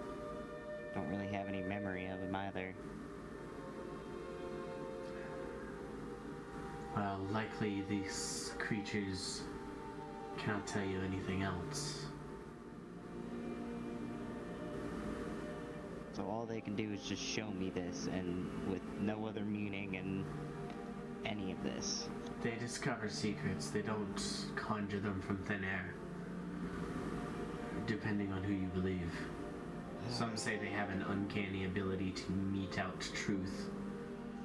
But I haven't seen that for myself, and I've seen quite a lot of things. Well, you understand it. You see, like, what type of curse does it say? It's not specific. Like I said, it was the, I guess your father then gave up his essence. Again, that's not an exact translation. It's similar concept to essence, but that's not the exact word. Not soul, though. Different. But your father gave up something integral to who he was for a blessing of magical power. And like I said, this magical power was never specified. So what he received, whatever magical power he received, is likely not what he wanted.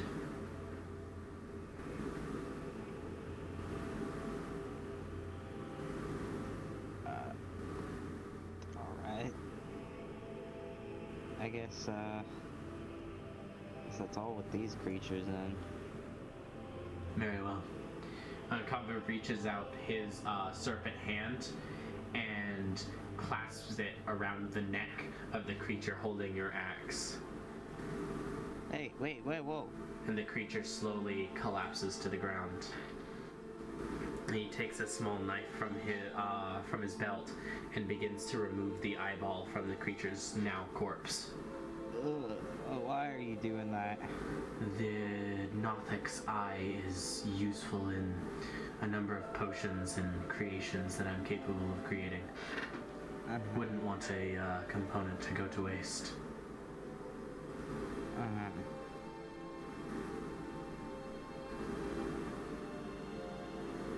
You hear Charlotte's in the sleep say, "Get me one of those."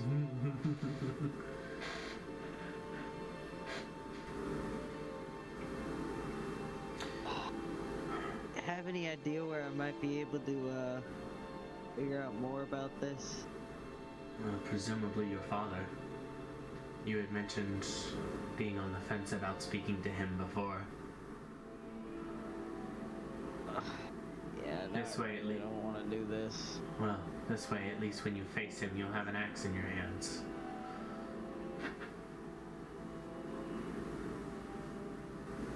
An axe that shows he has some sort of devilish power, I guess? I don't know. I just,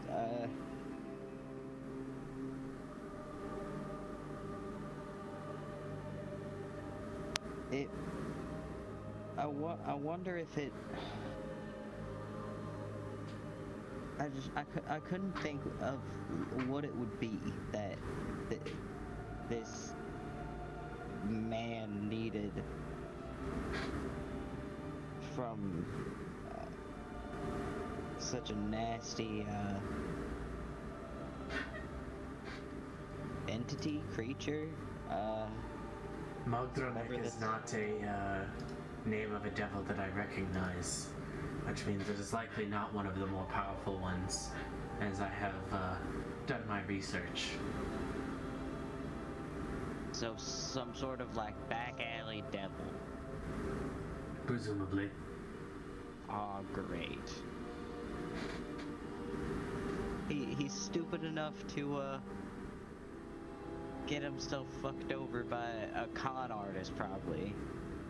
Everyone makes mistakes sometimes. But I wouldn't understand why now that's showing up on my axe. As I said, Nothics have a keen ability to reveal secrets.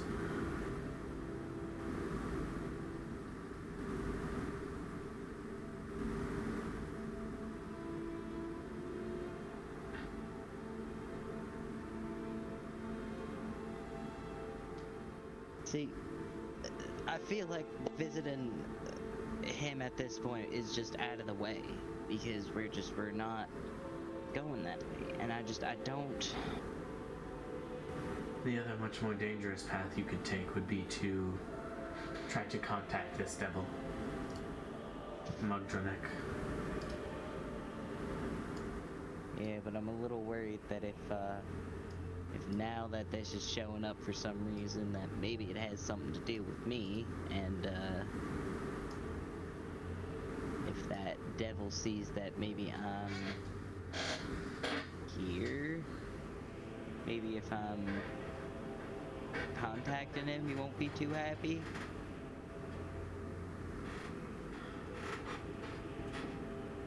What I will tell you is that even the devils fear the power of Draevok. Repeat. One thing I will tell you is that even devils fear the power of Draevok. So, you should try and contact him and act like you're working with him, working with Draevok. Is there any way you can do that? It would not be easy. I mean, Summonings have never been my specialty. Containment, however, I could likely... If we were to find a way to summon him, I could likely contain him long enough to find out answers. I'm not really sure where to start with summoning a,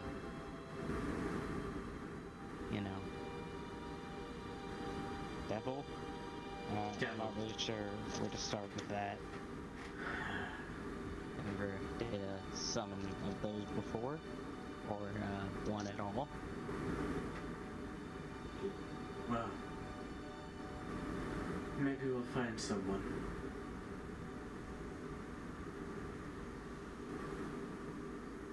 Maybe one of your compatriots here has some old experience they wouldn't mind sharing.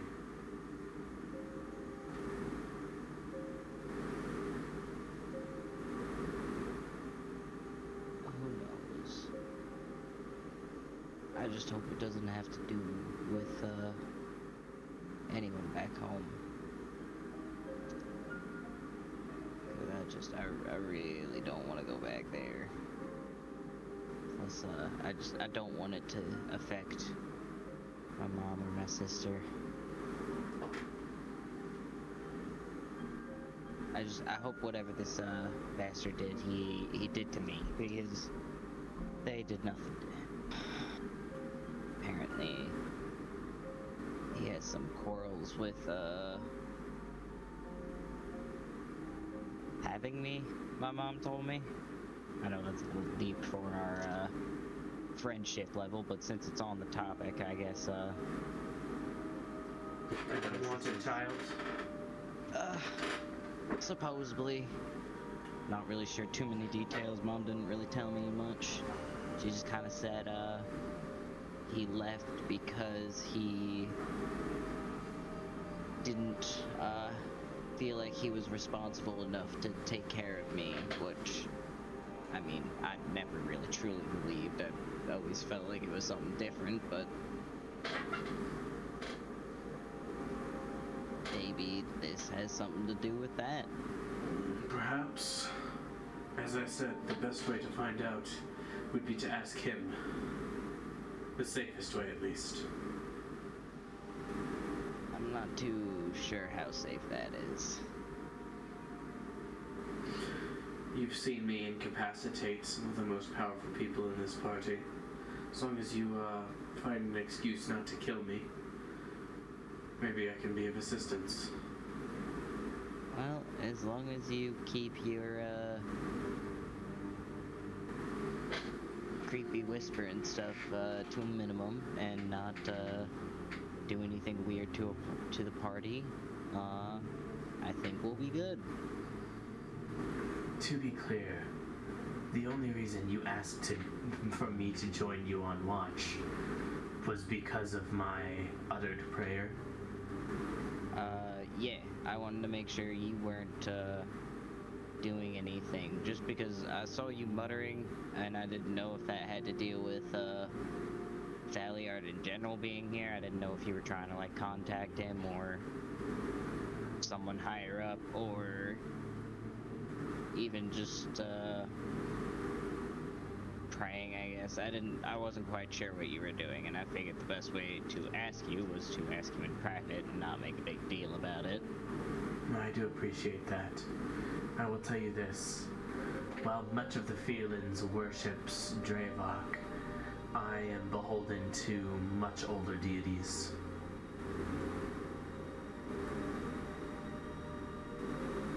Draevok was never my god the way that he was for many of my compatriots.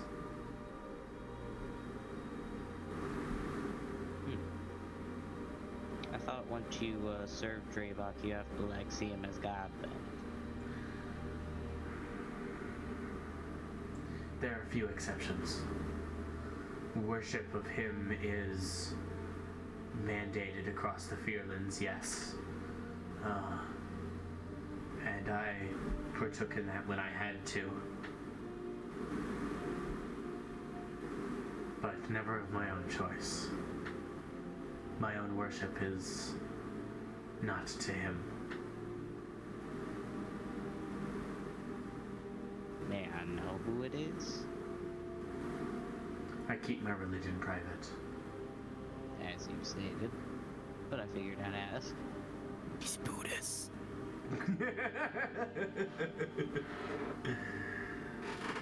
He actually worships Jobby. Yeah. That's the only god I worship.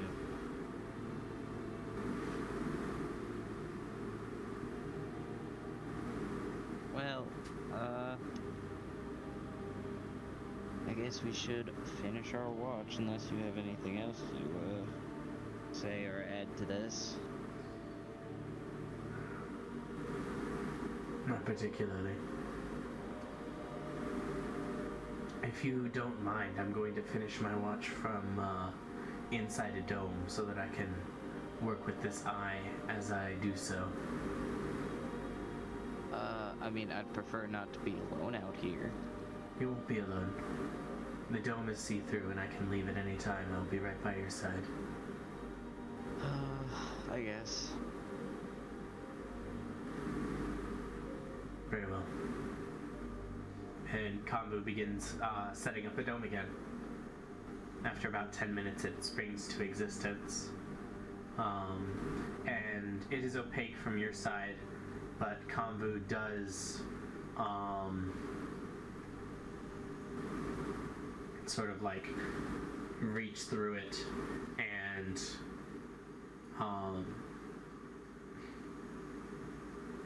kind of hold out his hand, his real hand, not a snake hand, for just a moment. It's like, yes, here, I am here. I see.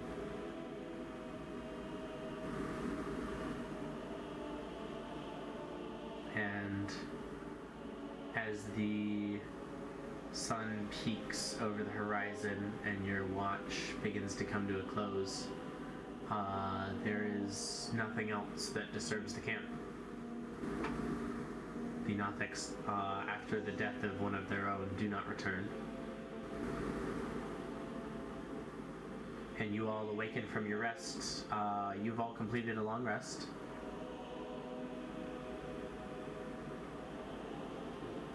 Yeah. And that's where we're going to leave today's session. Pretty funky fresh. Yeah.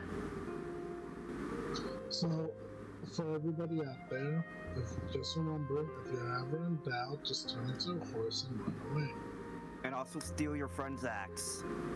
And also sell it to a bunch of pawnbrook. Yeah, you bitch. Yeah, and then sell it. I unlocked the hidden message within it, okay? So you tried to fucking... You tried Use to the pawn mud. it off. Tried to pawn it off. I did not try to pawn it off. You tried to pawn it off. To be fair, Tried to pawn it off. to be fair, if you had fully handed the axe to one of these creatures, they would have just run away with it. Yeah, no, I knew that. Yeah, here's the thing. I have range of 280 feet. They would not have made their escape. What if arrows don't affect them? I use force damage. Yeah, what if they're like Endermen? What if they're What if they're They Endermen? just Yeah. teleport away. Doesn't matter if there's force damage. Enderman will still dodge that. The force damage. I would have like damage. I would have like actually beat the shit out of you if they took my axe. That would have been funny though. With favorite foul, I could have chased it down. That is true. With favorite foul, I literally was able to chase down. So I don't know why you had to use Ruben's axe though. It's what the creature was interested in. It's what the creature was interested in. It was like staring at it and trying to like look at it from like 7 feet away from Ruben. And so Shalix was like, "Here, little buddy, let me help you out." It's like in a, oh my god, it's literally like a fucking yard sale, but you have like your favorite couch outside so you can watch the yard sale, but people want your favorite couch and shit. Yeah. Hey, you were asleep, Ruben. You would have never given them your axe. Am I right? Or am I right? Did you end the video? I kind of hope that you got some of that conversation, Alan. I did get that conversation. The video is still running, but not anymore.